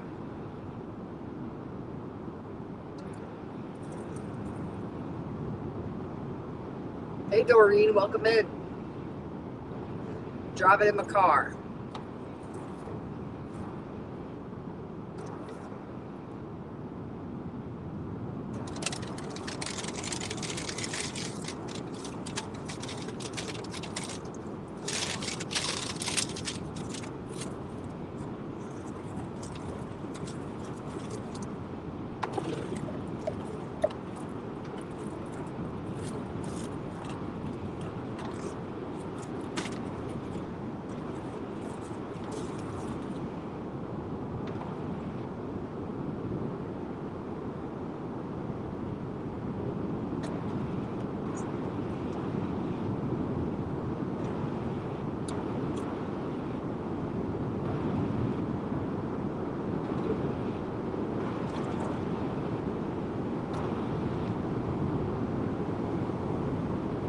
So for those of you just coming in, on the 11th, I'll be live streaming the Murdaugh oral arguments in the South Carolina Supreme Court. I think that starts like 9 a.m., something like that, maybe a little earlier. We have Juliana Margulies Perez's sentencing at the end of the week. And tomorrow, Corey Richens' jury selection starts, although that is not being live streamed. So we are officially in like full speed ahead mode for the foreseeable future. And I should be headed out to Park City probably after about the 20th. I would like to be there for openings, but I can watch them from home and that works. It's actually a lot easier covering trials from home, but I like being there in person, so.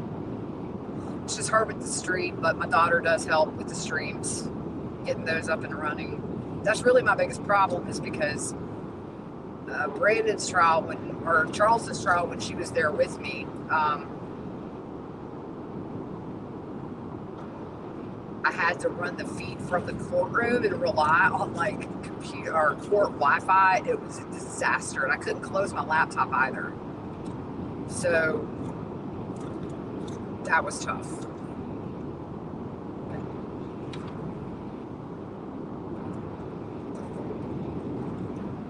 There, you can read it.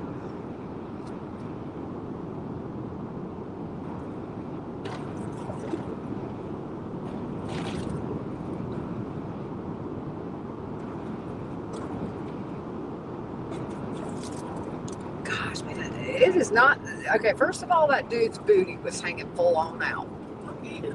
Number two, he was wearing all black, riding on the dark road. Fruit Loop, you in here? You know that story from high school. Miss Reed, what would happen if you're driving in the dark and there's a guy in dark clothes that runs out in front of you and Keith Williams goes, but oh, we all died laughing. Fruit Loop, I just saw your text. I'm driving, so the latest is I just read something. You could probably rewind it back a bit.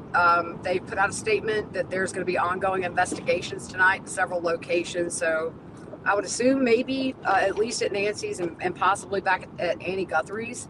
Although they do say that was a that was a consent search, so they didn't have to get a search warrant. Essentially just saying that if there's any significant developments, they will call a presser. But as of now, just says that investigators are working new leads. So Savannah put out a video earlier, just her, where she said they're desperate and ask anybody, no matter where you live, if you see anything suspicious or anything like that, to contact authorities. So, you know, if you kind of read the tea leaves on that, it could, I kind of have a sneaking suspicion these ransom notes may have been fake, or they're leaning towards that for her to say that. But then again, if you've been in here a while, I'm repeating myself, but it could be very strategic on the FBI's part because they are very much in control of these statements that come out. So to not acknowledge potential kidnappers in her video may be strategic and maybe encouraging them to reach back out because they haven't, from what we understand. So I don't know. It's hard to know. But that last video, definitely a shift in her tone and, you know, just asking anybody for any help.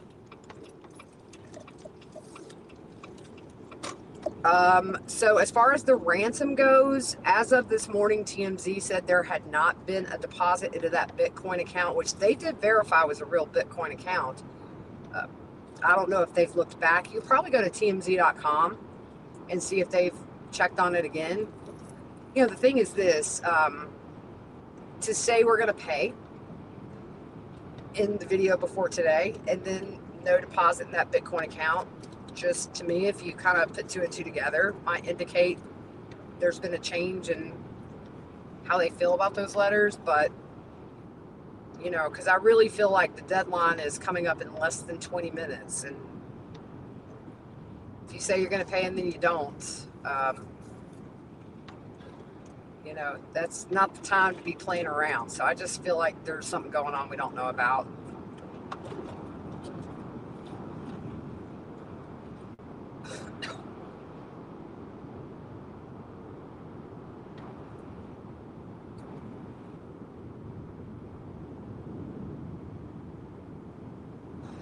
Yeah, you know, a lot of people have theorized that is this somebody who is an opportunist that got onto the news really quick about her being missing and, you know, immediately started trying to make money off of it.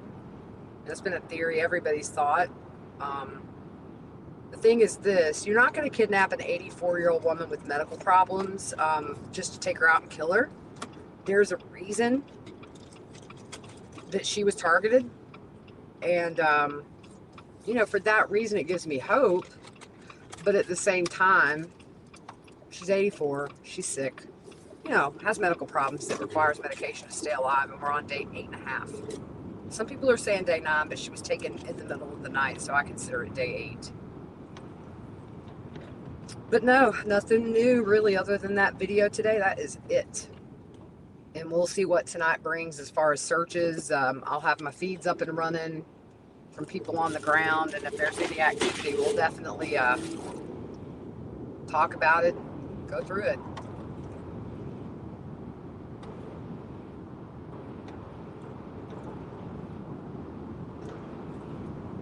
Yeah, I think you hold on to what hope you have when you're in her shoes, you know? Until you don't know different, you just want to believe your mom's alive, and hopefully she is. It's not over yet, so. But I am curious if there was any deposits to that Bitcoin account after that video. Or have they received another communication that we're not hearing about? Entirely possible. Pima County Sheriff's given an alert on their X. I'm signed up for their notifications. There's a community alert for a certain road. But you have to download their app, which I need to do. So I'm going to go. I'm almost home, y'all. I'm in my neighborhood. Who that was? Who was that in the van waving at me?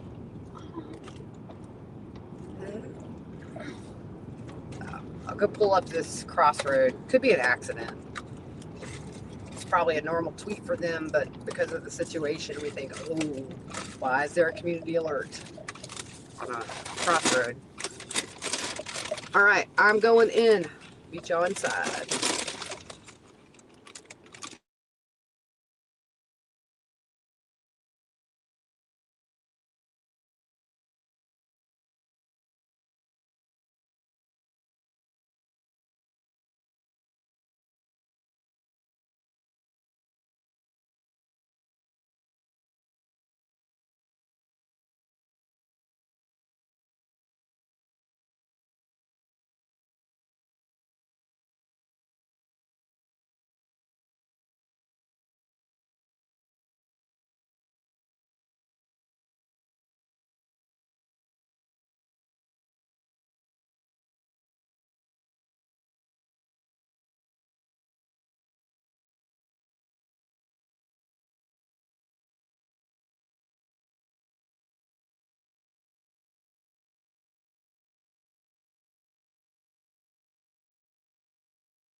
I'm back, y'all, in front of my mic. Feels good. Now I can actually read the comments.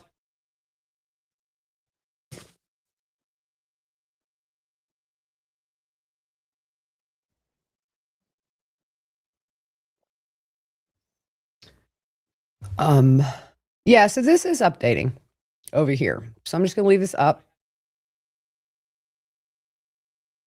But I am going to refresh. I may switch over here to the computer I'm actually on so that because I know that one updates.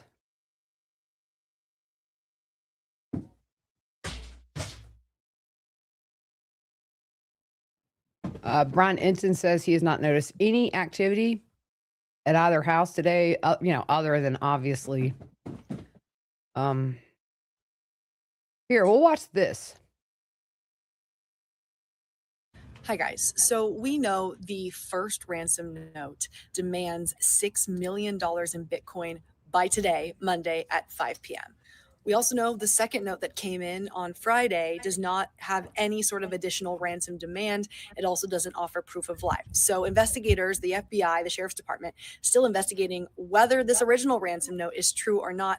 But let's talk about that Bitcoin element. The Guthries have now said in multiple videos that they will pay to get their mother back. Then the question becomes, will you be able to find the person if you do pay a Bitcoin price? Our partners at CNN had a cybersecurity expert on today who explains how Bitcoin is actually more traceable than people think. There's this misperception that Bitcoin is untraceable. In reality, Bitcoin is extremely traceable. It's actually the most traceable currency we've got. You can see every single transaction that's moving between these different wallets. The real problem is that we just don't necessarily know who owns the wallets. So when you're looking to commit a crime, the idea of being able to move money around this way with no banks in between, nobody doing know your customer, KYC, is quite ideal. So if the Guthrie family were to pay this, how would they be able to actually find who is asking for this ransom? Would they be able to find the criminal? And the cybersecurity expert says it really all comes down to this criminal's digital and cyber expertise. Families in this impossible situation.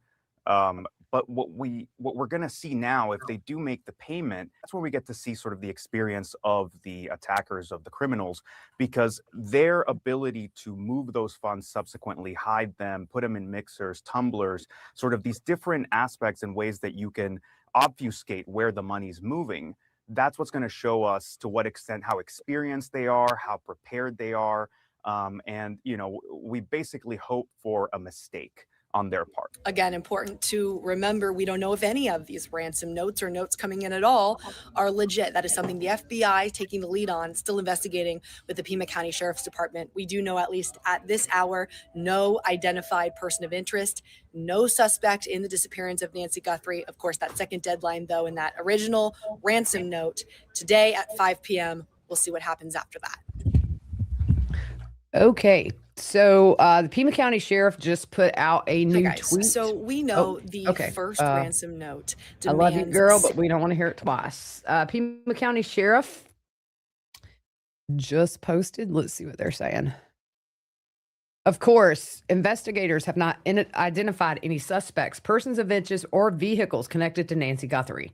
Anyone who believes they have information that may assist investigators is asked to contact 1-800-CALL-FBI or the PCSD non-emergency line at 520-351-4900 or 88-CRIME. Not surprising. They're not going to tell us if they've got a suspect or not. That's how you don't let your suspect know you're on to them. But it's been very quiet today. So the couple of days it has been quiet, we have seen a flurry of activity from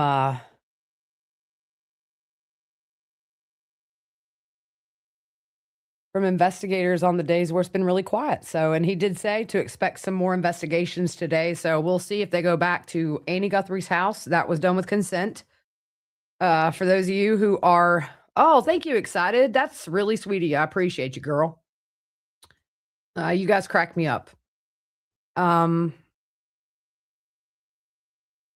I find it hard to believe that they can't trace these letters or this Bitcoin address. And maybe they have, and maybe they're working those leads. But, I tweeted out the other day, get those little kids that hacked the CIA and Xbox and took the Xbox servers down for 2 weeks. They'll find the IP address in like 3.5 seconds. These young hackers are very talented. Thank you, excited. That means a lot coming from you. I appreciate it so much.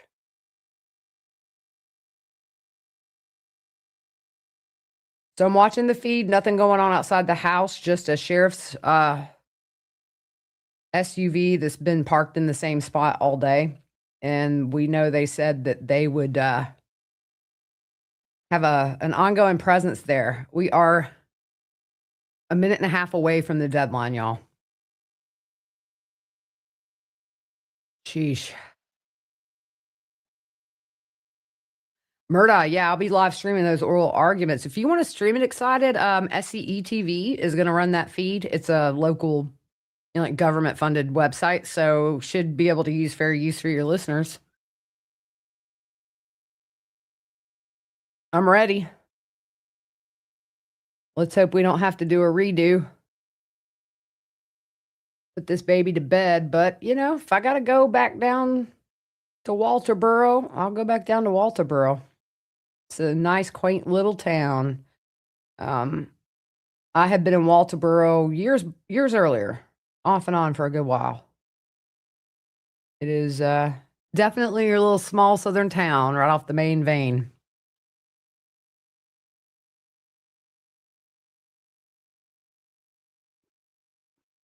Unfortunately, we probably wouldn't have Judge Newman back because he's retired. He could come out of retirement though. I really wish that he would. Oh, sorry, y'all. I've got a I'm in WebEx with my friends and we're all just kind of like doing our own thing. And I think they've heard me the whole time.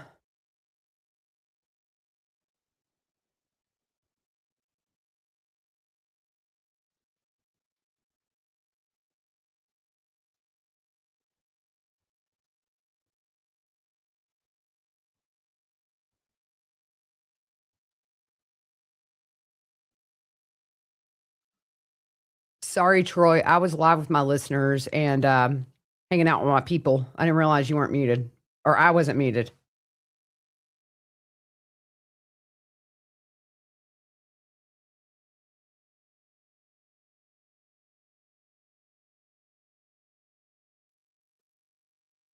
Oh, man.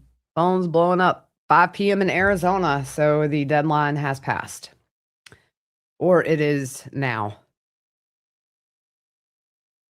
So I'm going to say a little prayer for Mrs. Guthrie and her family, because I know they've probably been watching that clock.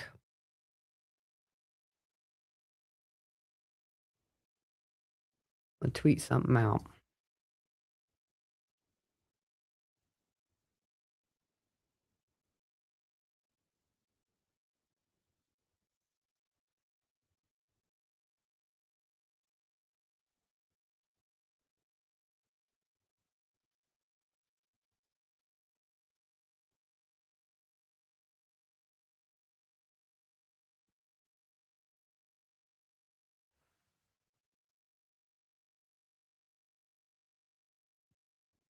All right, there we go. Felt like I should put something out there. Yeah, real happy. They are not going to put out anything. They are going to hold this so close to their chest until they have an arrest. Didn't mean for that to rhyme, but it did. All right, let's look at this crossroad here where there's this community alert at Bop Road and South Aiden. I suck with pronouncing names. I'm going to pull up on Google Maps and I'll share a screen because what else we got to do? All right. West.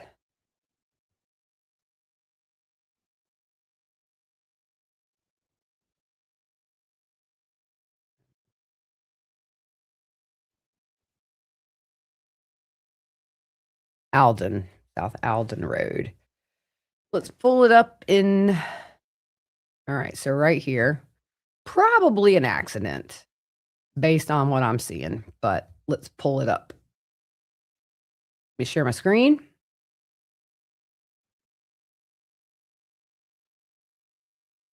So this is where they have that alert. There's a lot of see. There's definitely residential areas, so definitely don't think it's related to this case. You guys ever get on Google Maps and just like ride around strange places? So it's this intersection here. You can see there's some trailers back there. A lot of RV parks or what look to be permanent RV placement that I saw when I was out there. Look at all these mountains. They're just 360 degrees, mountains beyond mountains. So I think that's a nothing burger. I'm actually going to share the screen from here so that we can see the updates in real time for some reason. It's not, if it's updating over there, I'm missing it. So I can just put it over here. There we go. Get it back so we can see. And as you can see, everybody's tweeting about the fact that the deadline's over.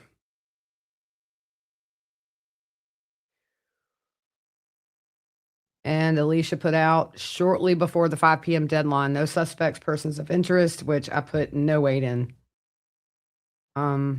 Looks like law enforcement is going to do searches around Nancy and Annie Guthrie's home. So we'll see what happens. Again, JLR is live streaming.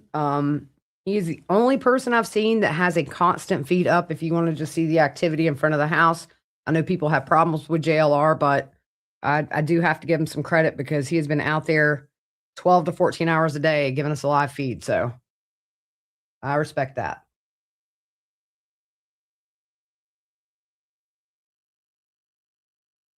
Unraveling Jodi Arias. Look at that. That was the first high profile trial I ever sat in, y'all. And I'll never forget the feeling of and it still happens to this day with Lori Daybell, Chad Daybell, to walk in a courtroom with somebody who has been accused of doing some of the things they did. It is a really weird feeling. And then when you make eye contact, and especially after you've been there days and weeks and you're familiar, you know, and they look at you, Jodi Arias would always look at me and smile. And I was just so shocked at how tiny she was. And then seeing the autopsy photos and the crime scene photos on the screen, it just goes to show you jealousy can make you superhuman. No question she did it. She came up with 10 different theories, including ninjas, which of course is believable. But same way in the James Holmes trial, the Colorado theater shooter, I sat in some of his trial. We were right behind him. And he would always act like lethargic as testimony was going on. But when the jury would go out of the room, he would stretch, turn around, smile at people, smile at me. That one sent a chill up my spine. Don't hear nothing about him anymore, which it should be that way. I really hope this judge gives Juliana 10 years. And for those of you that did not get the update, I did a YouTube short. Billy Wagner was back in court today for the first time in a year. And it seems like now that the death penalty is back on the table, there is some talk potentially of a plea deal. They went into chambers, had a little discussion. I commented on my video that Billy Wagner seemed a little defeated today, head down, kind of shaking his head. His attorneys were whispering in his ear as right before they took him back out, patting his back. I guess if the death penalty is on the table, it's a lot easier to take that plea. Otherwise, you know, if it wasn't, what do you have to lose by taking it to trial if you're a defendant who's facing life? I mean, but you have to consider his wife and his son have given proffers. They have admitted to how that night went down. It matches the evidence. Jake Wagner led them to the guns that were cut up and in concrete buckets at the bottom of the pond at his grandmother's. Talk about the Pike County Massacre, by the way. So, it's really unlikely that he would get a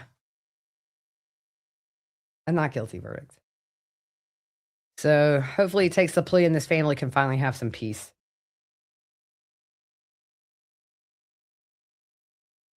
He's a big old guy. I mean, that dude's a hoss. He's a heifer. I don't know if you guys have ever heard when they stopped them at the border. I think I have it on my YouTube somewhere. first questioning they ever had. And then they had the conversation with the detective in the car, and he is so annoying. He's loud and just obnoxious. And oh, yeah, sorry. You know, my ADHD sometimes I just start going because it hit my head there excited. And I forget to say what I'm talking about. This is the Pike County massacre where the family of 8 was killed by the family of 4 in one night. Crazy case. Maybe the most brazen murder I've ever covered. I was going to go out for some of his trial, but plea deal is good.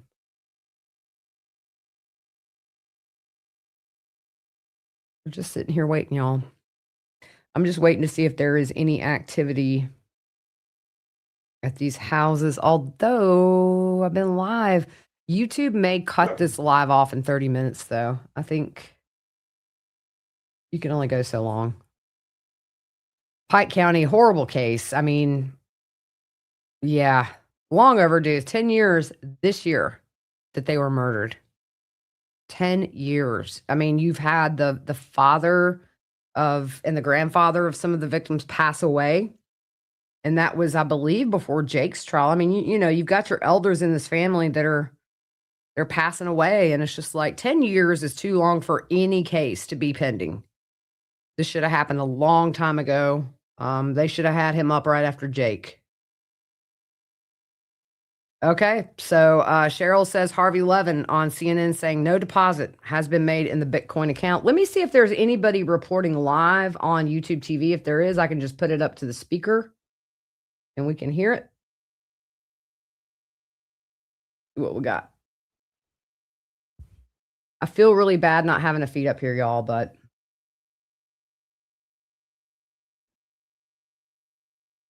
I just don't, I'm not comfortable with it, so using other people's feeds, other than law and crime. All right, so Harvey Levin is on CNN right now. Let me see if I can, I don't think I can rewind it, but we can pick up. Not hard to check it, but almost impossible, and maybe raising this. What if there was another Bitcoin address in that second ransom letter that doesn't align with the one we received? I don't know why they would do this, and it doesn't make sense to me, because if Savannah did pay this money, I don't know that it's in her interest to do an APB for everybody to look out for somebody who might have her mom, or to find her mom, if they paid the money and they're waiting for the return of their mother. I don't know that she would go out with a call like that. So on a level, I don't see why there would be another Bitcoin account. But I think it's possible it was in this letter. I want to read you I'll read you one line from the ransom note we received. And they say, "It is in the best interest of everyone to have this completed as soon as possible." So, you know, this was way back when the first ransom note was issued, and days passed. And on Saturday, Savannah said, "We are going to pay this." So it's baffling to us. We just don't understand what has transpired, but the account we're looking at does not show a deposit. And so you said the original sentence was, "It is in the best interest of everyone to have this completed as soon as possible." All right. So now I understand exactly what you're saying, right? It was interesting that the way that reporter who had seen the second letter did characterize it as not a ransom note, but so we don't know if there was an additional address in it or not. But when you talk about the Bitcoin address itself, my understanding is that, Harvey, it's not hard to check it. I mean, you're checking it frequently, right? That Bitcoin address? Not hard to check it, but almost impossible, and maybe impossible to find out who is it going to. That's the issue. But we're not seeing a deposit, and we've been looking obviously all day. And we looked at 4 o'clock our time, 5 o'clock Tucson time, and we're not seeing it. And you know, we were talking to a crypto expert, John Griffin. He was saying, okay, whoever set up this particular Bitcoin account does show a basic level of crypto knowledge, which is certainly consistent with everything else, right? No one has been able to find out the whereabouts of Nancy Guthrie. So there's nothing basic about the activities here.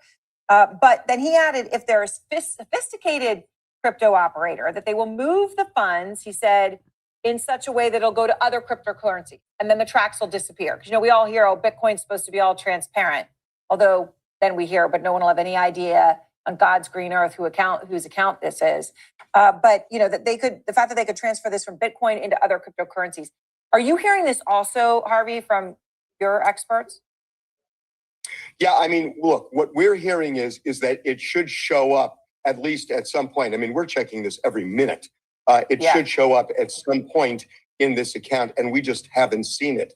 But again, Aaron, I'm just puzzled that Savannah said on Saturday they were going to pay the money. And clearly they were responding to something in that letter when she said, we understand and we will pay. So it meant that they hadn't yet, but will, and we're not seeing it. But if she did pay, why this new video? Wouldn't this be kind of biting your nails and waiting to see if she safely returned the way the letter says she will be? And not to necessarily go out and say, we are begging the public because we don't know. Just one other thing, and we talked a little bit about this on Friday, but I am, the more I think of this, that this is somebody within the range of the Tucson television market, because they are tied somehow to these local stations. And, they could go to NBC, which is Savannah's employer, but they are going back to these local stations.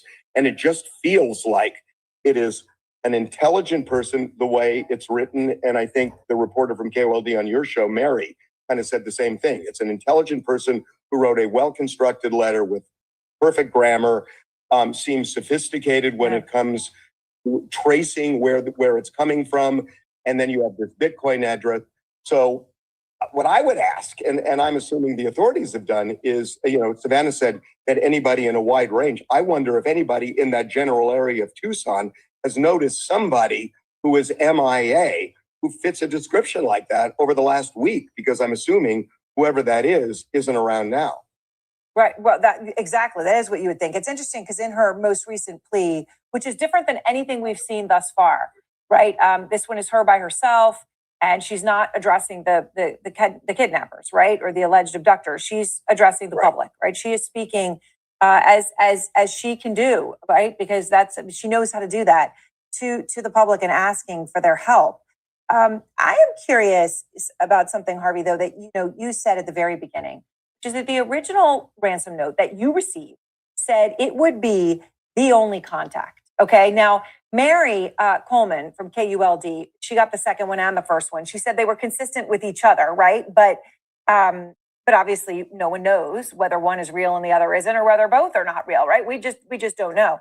I'm just curious though, Harvey, is it possible in your mind, and I know you didn't get the second ransom note, but do you think it's possible that the second one may not be authentic, only in the context of, they said the first one, there would be no other contact. And from the way that Savannah and her family are communicating, as in also through the media, it doesn't seem that there's direct contact between the two. I don't think there is direct contact.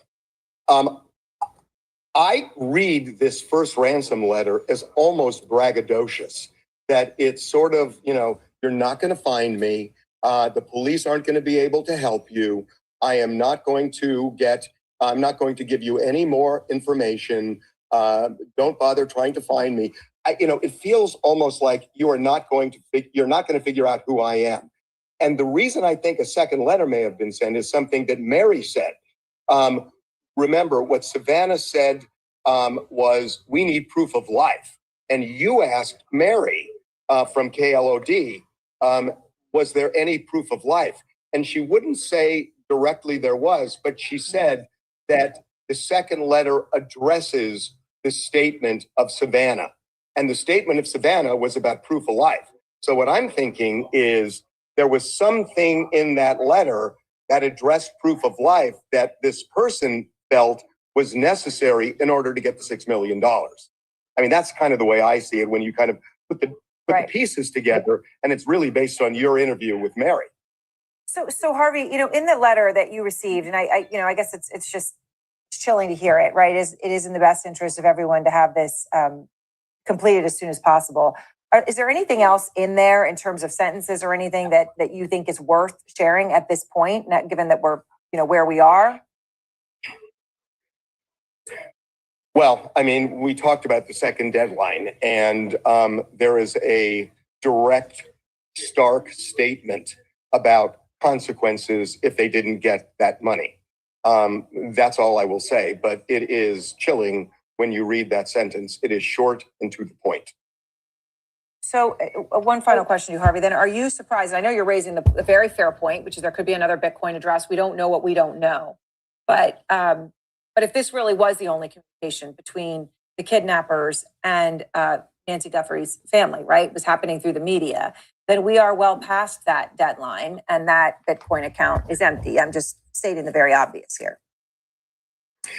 Yeah, that's kind of the way I see it too. And, I raised this issue of maybe the second letter has a second Bitcoin address, but it doesn't make sense to me because why would Savannah, look, Aaron, we didn't talk specifically, but I'll tell you now. The letter says that she will be returned within 12 hours back in the Tucson area.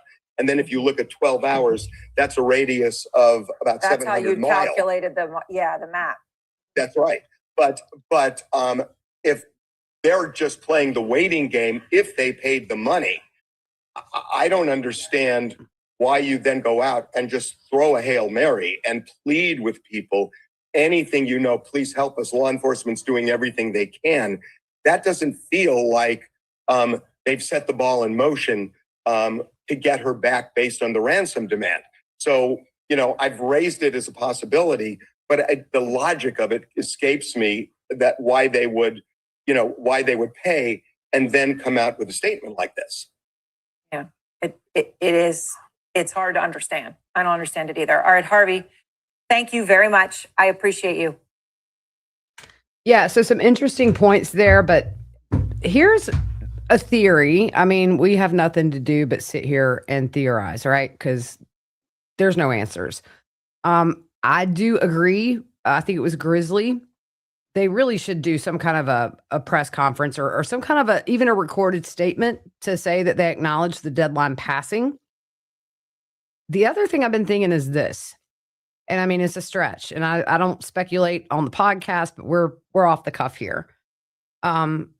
Is it possible that because, if the alleged kidnappers are watching TMZ and they know they're checking that Bitcoin account, did they possibly reach back out to the family with another Bitcoin address and say, do not advertise this, put it here? And, is this latest video from Savannah something that was requested to keep people off the trail of checking this Bitcoin account? I'm just thinking out loud. I'm not saying any of this is possible. I'm just saying I'm thinking, why? Because I agree with him. Why such a big difference? Either they've discredited these ransom notes as something that was made up by somebody trying to cash in on a tragedy. Because 48 hours ago, we get a video saying we will pay. We understand. That makes me think that in some way they have reached out to the family without the press knowing, because for her to say we understand and we will pay, proof of life doesn't have to be a photo or a video. It could be a vacation memory from when you were 12 that only Nancy and her kids would know. So it doesn't have to be a photo or a video of her holding up today's newspaper or anything like that. In fact, I would trust something like a memory more than I would a photo because of AI. But I'm just saying there's something weird going on here. And I can't put my finger on it, but that message today by Savannah, has everybody seen that, or should I replay that? And actually pull it up and just replay it. I mean, we've seen it, but the tone was so different. That's what's throwing me off. So let's see.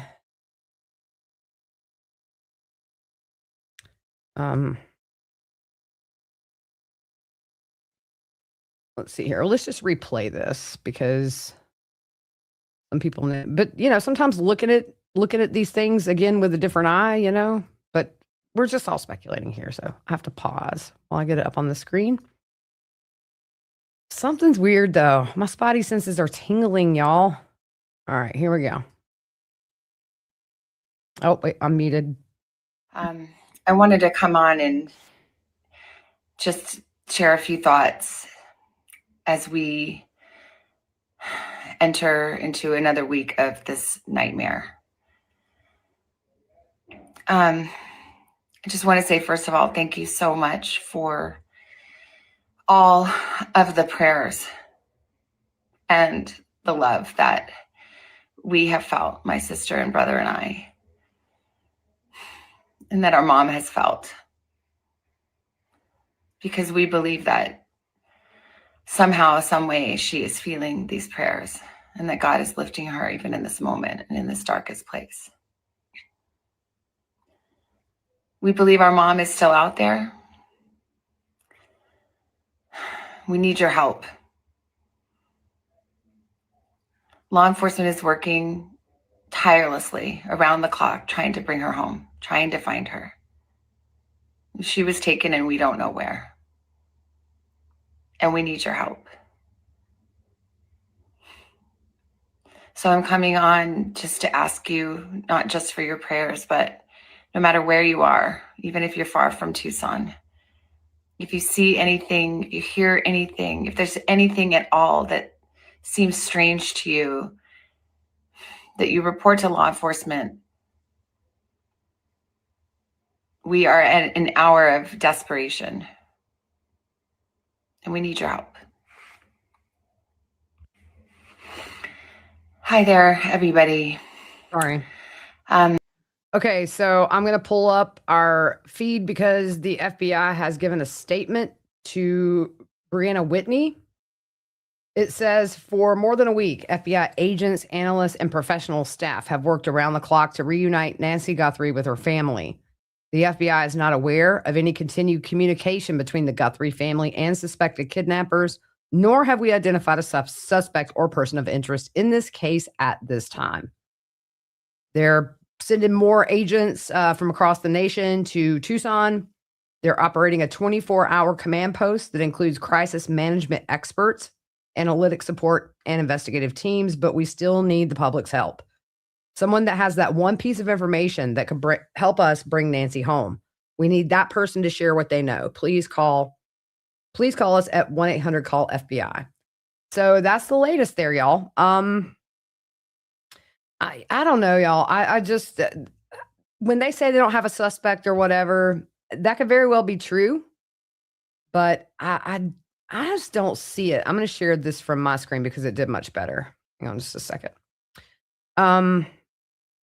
They're not going to give away their secrets, y'all. They're not going to let anybody know they're on to them. So I take that with a grain of salt. I will be interested to see where they go back tonight because the Pima County Sheriff did say that there would be additional investigations this evening. So we'll see if they go back to Nancy's or if they go back to Annie and Nancy's. Man, this is so stressful just for us that don't know these people. Can't imagine. But nothing new from anybody there on the ground past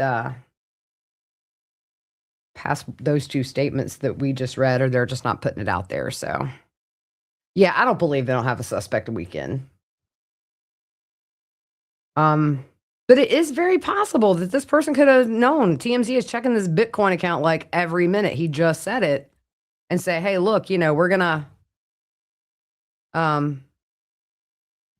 move this Bitcoin account over here, and you don't let the public know about it. So we will see, y'all. It's just, I know that now the deadline's 26 minutes gone. So we'll see if anything is announced. The sheriff just posted a statement, CNN. We'll see if it's different than the one that they posted a little while ago.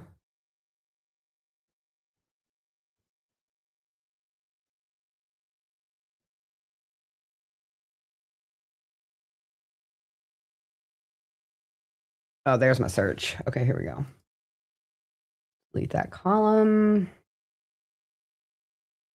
Oh, that's just people whining. Let me go to CNN's page. Can't. Forgot sometimes how to use this. Here we go. CNN.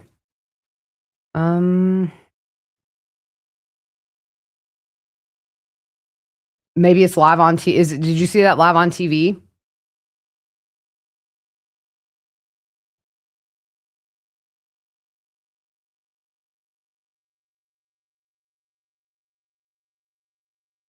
Yep. So nothing new right now. I'm gonna leave this up and go check on. I got all my offspring here. Let me go peek in and make sure everybody's good and let them know I'm still in here alive. Glued to this for 2 days. Worse.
Easy.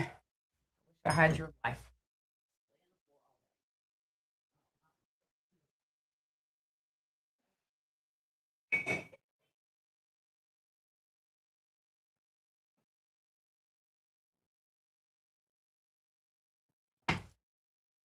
Okay, I'm back. My kids are handling it, y'all. Doing laundry. Stay in here more. Well, the good news is now they're not calling for snow here this weekend. And tomorrow it's going to be like in the 70s. My windows will be open, getting this winter funk out of my house.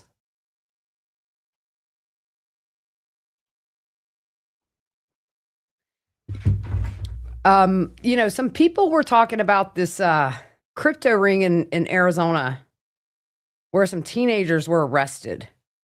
And they said they were doing it at the direction of somebody they didn't know. So people are starting to talk about that too. Let me pull up my thing here because I'm able to see when they post, and WebEx is, y'all, this is a game changer for collaborating on cases.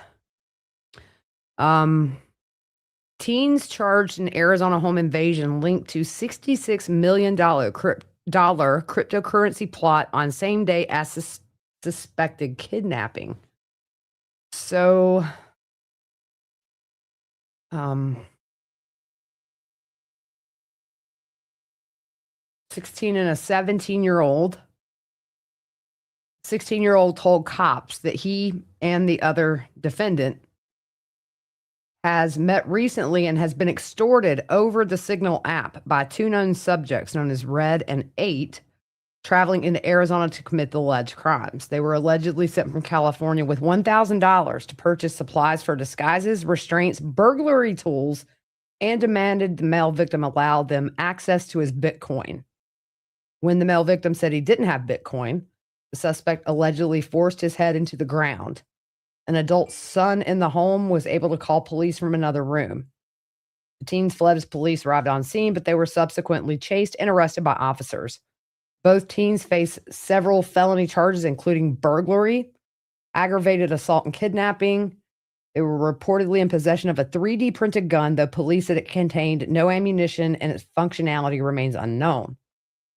And it says Nancy Guthrie was possibly abducted on the same day her blood was found on the porch. Coincidentally, the home invasion happened in Scottsdale, about 2 hours north of Tucson, where investigators are still trying to piece together the events that led to Nancy Guthrie's disappearance. And they tell the story, that we all know. So that's something that I've seen put out, a few times today. Could be a big old coincidence. Who knows? But kind of interesting. Signal app. I use Signal app to talk to people that give me tips and stuff. Let's watch.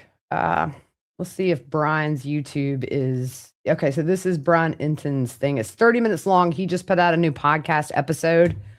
You guys want to go watch that? I don't want to repost his stuff. He works hard for the money. I'm gonna tell you guys right now. That guy pours his heart and soul into what he does, and he cares about people. I've seen it. I've seen it in person. He sent, did you guys see the video he sent to me and Grammy? Did I show you guys that? Let me pull up my Instagram. I don't know if y'all have seen it. This was during Koberger's sentencing, or when he pleaded guilty. See if I can find it. This is the kind of guy Brian is. He knew that we were in the thick of it with Grammy. But Grammy called Brian her TV grandson, so she loved him. All right, let me see if I can find this. I'm going to share my Instagram screen because we can. Share screen. Instagram. There we go. It's good on my Instagram. Okay, there's my boy. My firefighter boy. Some of y'all might not have seen my kids. He won Firefighter of the Year.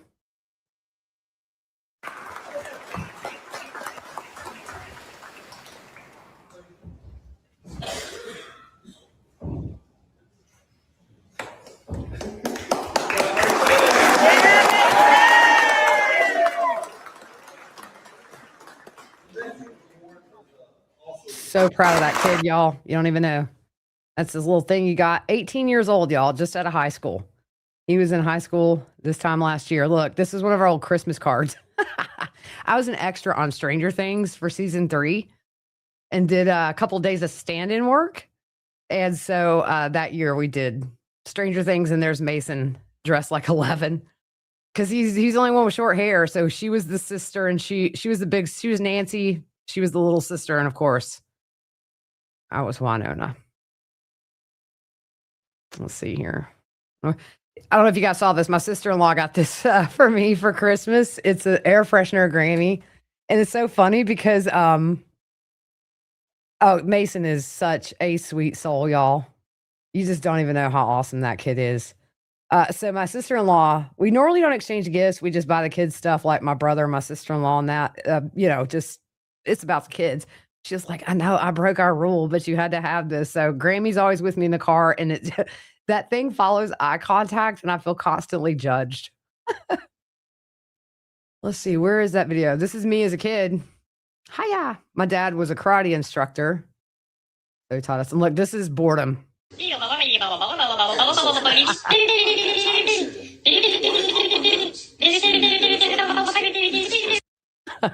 That's what happens when you get bored when you're snowed in. I did this. Everybody was on. I don't know why my son has a flashlight finger. He was holding a flashlight in the picture. See Sherlock. There's Adonis, River, and Juju. Those are kind of fun. Let's see. Where's that video? Oh, look at there. Who is that? That's when I interviewed Becky Hill. She came to Greenville. That was after his first structure fire. It was Grammy's, when Grammy passed. Took some pictures. She looks just like my Taylor at that age. Very beautiful. My buddy. That was my human right there, y'all. That was us shopping. We used to always go shopping when she was well. That's me as a baby and my brother and Grammy loving on me. We'll just we went to an escape room. It was Wild West themed. It was so much fun. I was spitting in the spittoon there. We had a blast. We did not break out. That's my daughter, my oldest. This is her childhood best friend, and that's her mom. We do these escape rooms like once a year. It's pretty fun. Oh, who's that lady? When Sarah was up for homecoming court, had a little parade. This is when my daughter and I went on a day trip after Lori's. It was the weekend. We were out of court, so we took a day trip to the Grand Canyon. That's my youngest. That's the day my youngest was born. My student that passed away. Passed away just a few months before Grammy did. For those of you that don't know, I taught a special ed class for 1 year. I'm not a teacher, but they needed it, and I took it, and it was the best decision. It was the best year of my life. That's Taekwondo there. We would see each other about every couple of weeks to go have coffee. This is when I was... Want you to know, Alibars, I am currently homecoming dress shopping for Sarah Rose, who is 14. I need somebody to direct me to like the Amish department ASAP. Holy moly. This is the Stanley Hotel that was inspired by The Shining. So it's a replica of that bar. And then I bought the picture, which is now hanging in my house. So that's the Stanley Hotel. We went there after CrimeCon. And then, that famous picture with Jack from the 40s. And then we took a tour of, it was the house that Stephen King stayed in or something. And they have a lot of themed stuff. That's one of the actual axes used in this scene right here. Jack Nicholson ripped his shoulder swinging a real one. So this is actually like foam. It's not a full, not like a real one. And then, the scene with the woman in the bathtub, but she like her skin. There you go. That's my best impression right there. Come and play, Gigi. This is some CrimeCon pictures. Me and Ashley, Vinny, Ray, and Christy. My brother and sister from another mister. Love those two. Josh Ritter. Yeah, we've just got to the point of just going down my Instagram. It's me and my dad. We took a day trip, just the two of us, into Rocky Mountain National Park. My mom did not want to get up that early. Had the best time ever. My little fun with Donna with her headphones on during her trial. This one.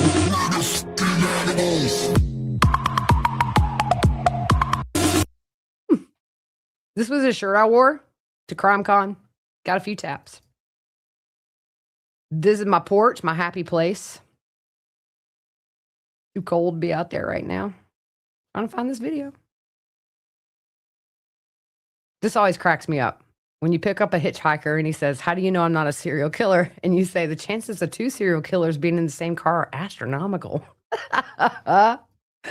Oh, that's a funny. Donna Adelson, back in her working days. Working hard for the money. Here's my porch. I got these little things hanging. This is the shirt for the Ethan Chapin Foundation, Hug Your People. Ethan Smile. Really good quality shirt. Let me just glance over here. Make sure we're not missing any updates. Oh, here it is. I love Gigi so much. And Grammy. And Grammy. And Grammy. And Grammy. Everybody loves Gigi. I really love Gigi and Grammy. Aww. That made Grammy's day, y'all. This is when we were on a cruise. I was probably 18. Look at that hair out of pixie cut. Easiest hair I've ever had, y'all. Mason knew what he was going to be when he was 3. I used to have to buy all these dress up suits for him, like hazmat, police officer, Marine. And I always encouraged that kind of, play because I thought he's figuring out what he loves. And sure enough, high water bills from the time he was 3 to about 12 paid off because now he is a full-time fireman. Look at that little guy.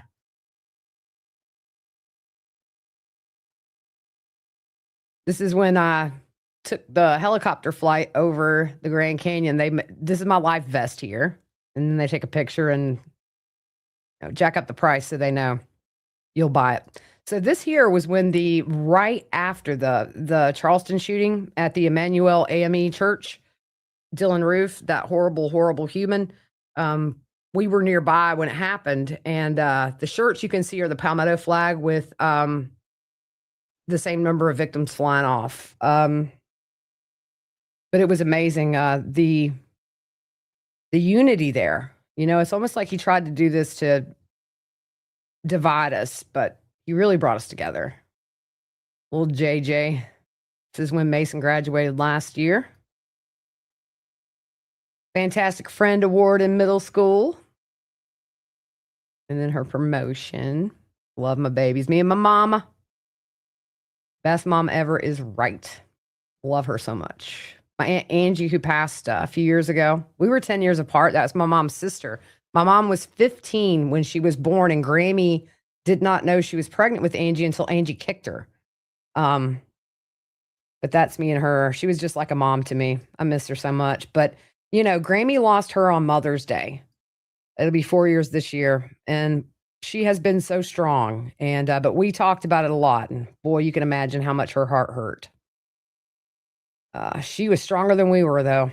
But she also said, "I know I'll see her before you guys will." And that's my little sweet free spirit. Or my dad in his element at the beach.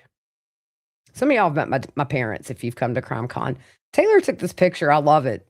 I remember sitting there and just thinking about things. And, man, it's so quiet there. If nobody's around you talking, it is just so quiet and peaceful. That's my happy place right there. And I always do these for my kids when it's a birthday every year. I just put all their little pictures up on the screen. And hey, Riley, let me mute real quick. Hang on just a second.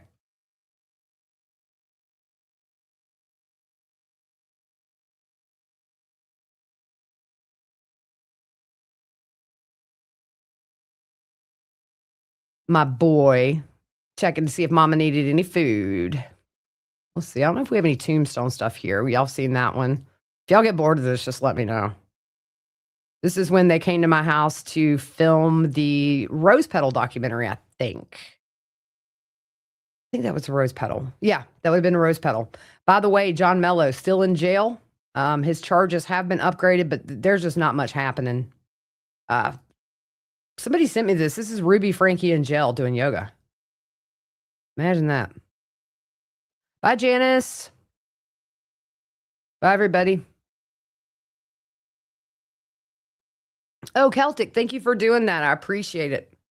She does look just like Grammy. It's crazy. If you look at that picture I showed you guys before, I mean, they're two peas in a pod. This is in the South. My dogs glitched when it snowed. They did not know what to do. He wouldn't open his eyes. It was so funny. Oh, y'all. Anyways, this is what he does when she's being bad. He will sit on her. Like if I'm sweeping, the dog tries to attack the broom. So he'll get her in that chair and sit on her, and then her face. My mom. This is Adonis, one of my cats. That was Grammy's buddy. Yeah, so sometimes I'll throw some personal stuff on here too. That was after Hurricane Helene. This is a tree in my backyard that just snapped in half. That's how strong those winds were, y'all. Scary night. Me and Grammy would just hear all these things, and that was Fruit Loop and them. They got trapped and had to hike out up at the hiding place. This was at near my Grammy's house. You see it just uprooted trees. We had gusts, I think, of 100. It was scary. Disney World with Sarah. That's us right there. My favorite. We went with Fruit Loop and them.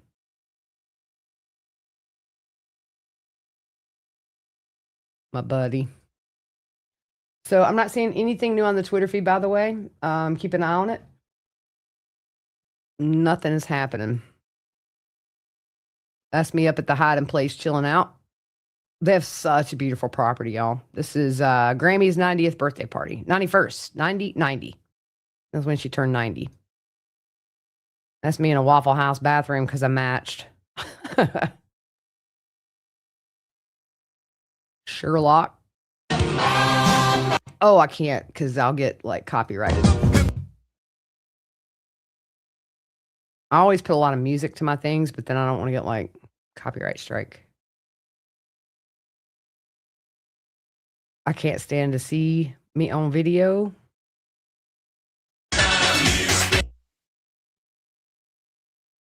At the beach.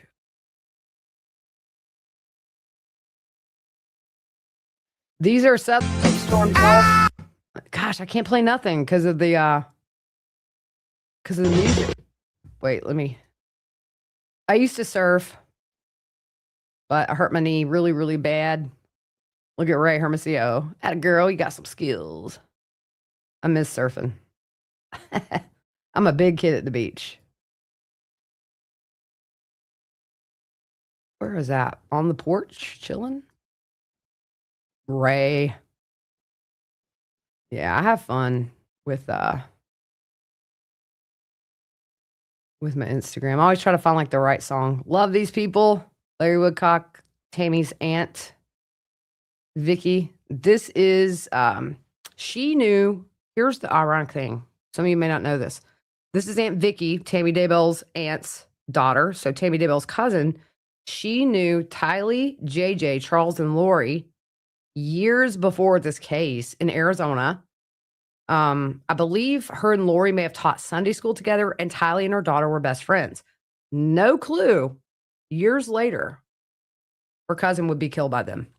Can you even imagine? Or that Tylee, JJ, and Charles would be killed. I mean, the 4 victims right there, she knew. How crazy is that, y'all? Legend of Billie Jean.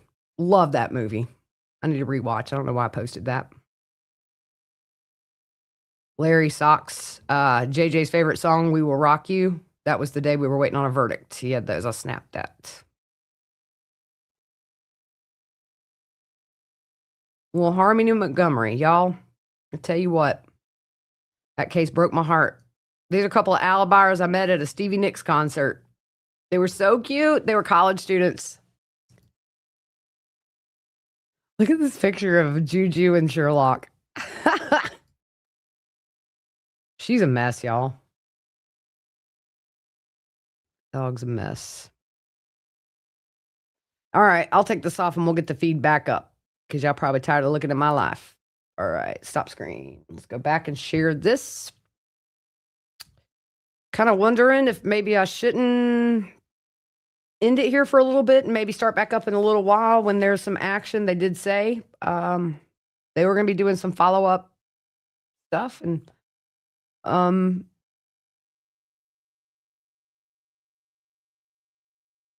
okay, we read through that. So let me pull up feed, see if there's anything we can listen to. But if not, I might try to get a few things done. And I mean, I'm happy to leave it up if y'all want. I just don't want y'all to be bored because I don't have anything to put up on the screen. Let's see what's going on at the house. Waiting. Nothing. Nobody new there. Same view. See some looky-loos driving by. So it's quiet. The last times that they've really gotten into some searches, it's pretty late at night. But I don't see anything new, y'all. If y'all want to stay here, let me know. That's fine. I can definitely keep it up for y'all. I'm going back down my feed. My Instagram feed. I have not been down this feed probably since I posted. Love it. Man, you know, it's like it seems like yesterday, and you realize now this is just a memory. Just a memory now.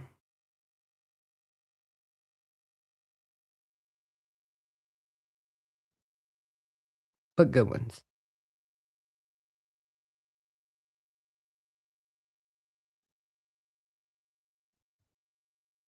Oh boy. Mm-hmm. We have some stuff here from Murdaugh. Here. Got some video from the Murdaugh trial. Him getting out of the car and stuff. Right there in the little Walterboro.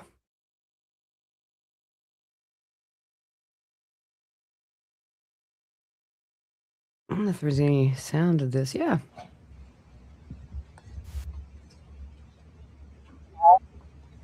Alex, how you feeling today? What do you want me to know? Very charming guy. I mean, he had a good rapport with everybody in that courtroom. Of course, you know, they're all familiar to him. This is kind of the same amount of press we would have every day. People waiting for him to come and go. This was after the guilty verdict. So this was the night he was found guilty. And they were bringing him out.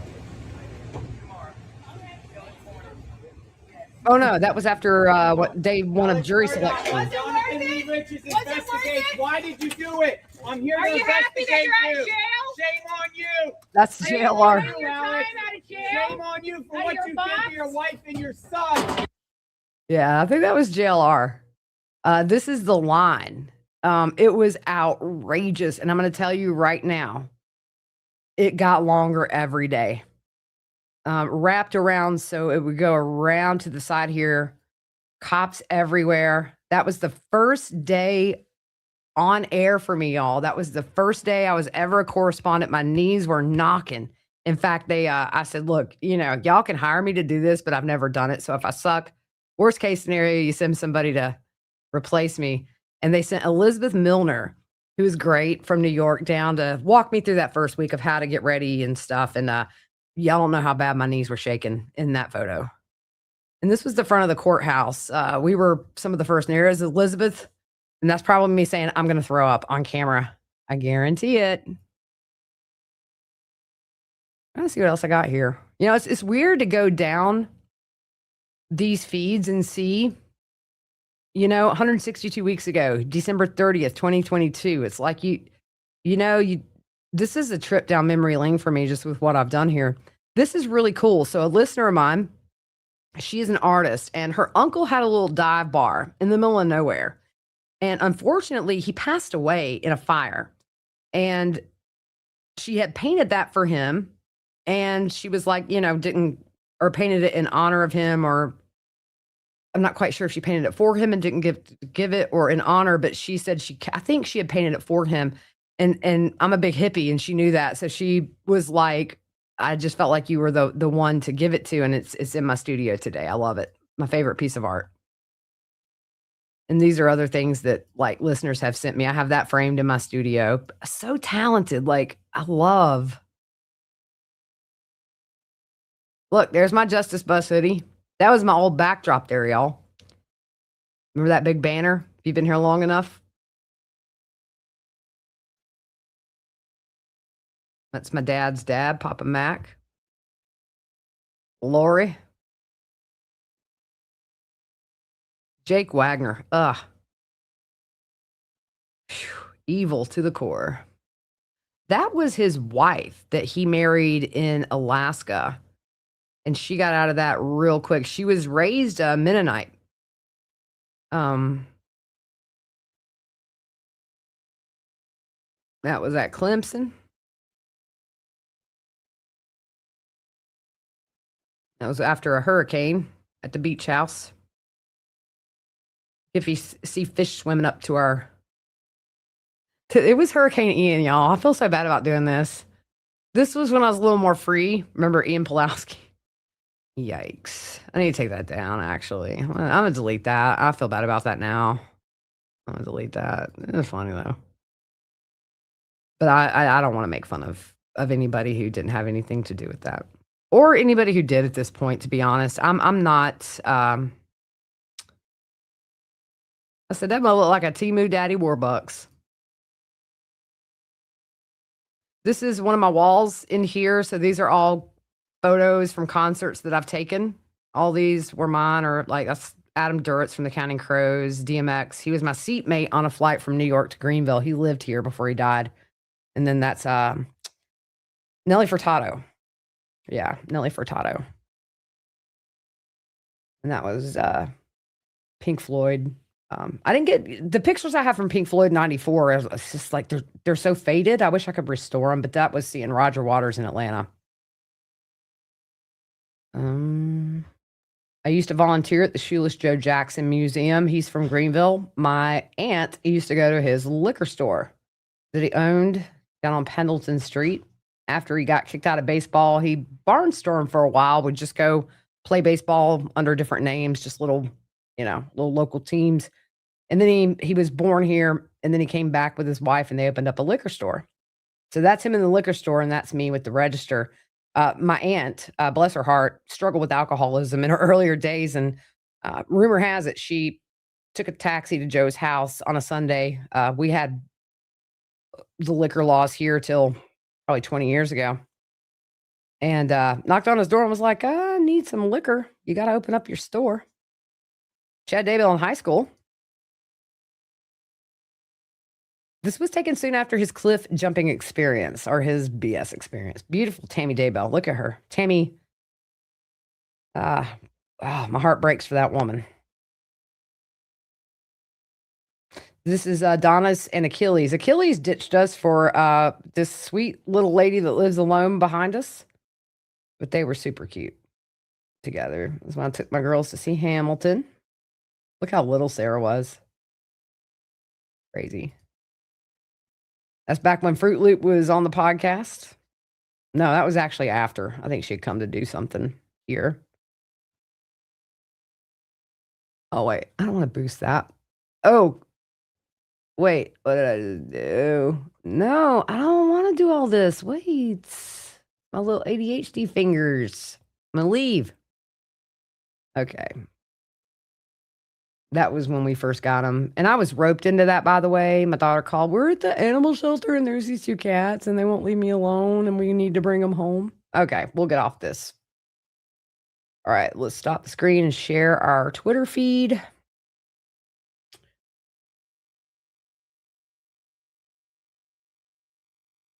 Oh, yeah. No, Bet, I love that tie-dye shirt. You don't even know. I still wear it all the time. Elizabeth Milner is amazing. I mean, literally, you don't know how much she taught me in the time she was here in South Carolina. And once they realized I wasn't going to make Law & Crime, I guess, a laughing stock, she went back. But I certainly owe her and Kathy Russin and Law & Crime a lot, because they have bet on me at times when they probably shouldn't have. But I've learned so much, and I'm very grateful for their support and believing in me, because it's been one of those things that just the experience has been life changing. So nothing new, y'all. If y'all want me to keep the chat open, I can actually take this off and put the music back on, or I can some of these people and their daggum conspiracy theories drive me up the flipping wall. My inbox been full, y'all, of conspiracy theories. I just delete them. So it's up to y'all. Is Fruit Loop in here? Or are you just behind on the feed seeing photos of Fruit Loop? Grizzly. So I think Nancy Grace's show is now on that. It's like Fox Nation, I believe. That is paid, but Nancy also releases her episodes a few days later. I'm not sure. There is a paid thing for Fox now, though, that I think a lot of their crimes put behind that paywall. I have had a good life, Michelle. I tell you, I've had some very amazing, happy moments, and likewise, I've had some incredibly sad moments. But my goodness, I have been surrounded by love my whole life. Raised by two of the best humans. I couldn't have handpicked better parents. Couldn't have handpicked better grandparents, and yeah, I'm lucky. And then you cover some of these cases where these kids are born into families, and it's just torture from day one, and you're like, gosh, how did I get so lucky? And some kids don't. It just breaks my heart, and I'll never understand it. But yeah, if I died tomorrow, I can't say I haven't had a good full life. That's for sure. But I mean, I just knocked on wood and made my dogs perk up. But yeah, I can't complain. I could, but it's really all stupid stuff that really don't matter at the end of the day, I typed her name when you pulled up her picture. Oh, okay. Yeah, Betsu, that you don't know how much I love that tie-dye shirt. Like, I wear it all the time. You're so thoughtful. My listeners take good care of me. I'm super grateful. Sounds cliche to say my listeners are like my family, but I really do feel like, y'all are just family I hadn't met yet. Y'all been good to me. Just listening to this podcast is like, I can't believe I have more than 5 listeners. We had 7 that first day.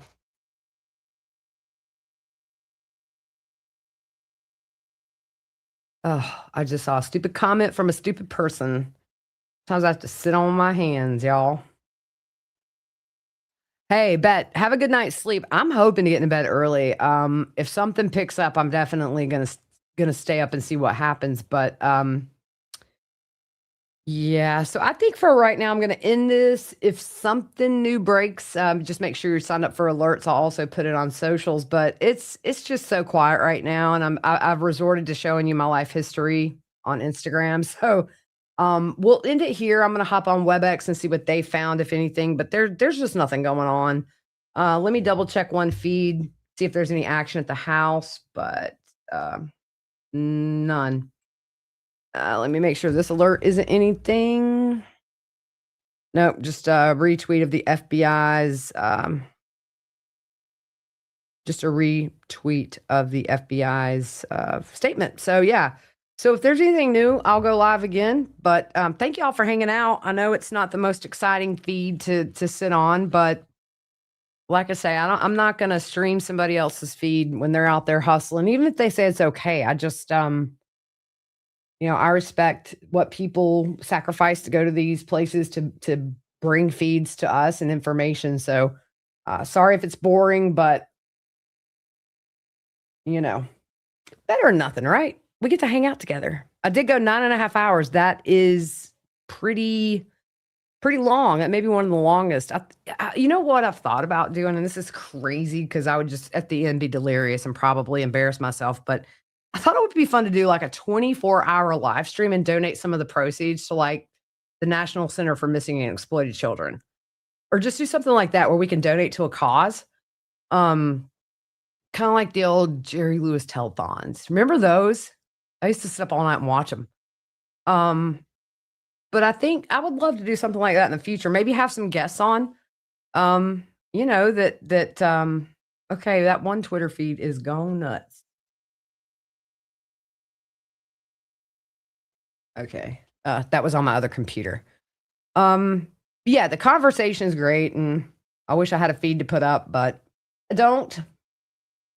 I told all the networks, y'all send somebody out there. Somebody needs some relief. I'm your girl. No dice. But yep. All right. So watch the socials, and then if you have your alert set for the YouTube channel, if I go live, you'll know again. I'll put it in Patreon too. So all right. Thank you guys. 9.5 hours. We might have broke a record today, y'all. Maybe for a trial, but not like just a general chat room live stream. So thank y'all. Anything big happens, I'll let you know. Love all y'all.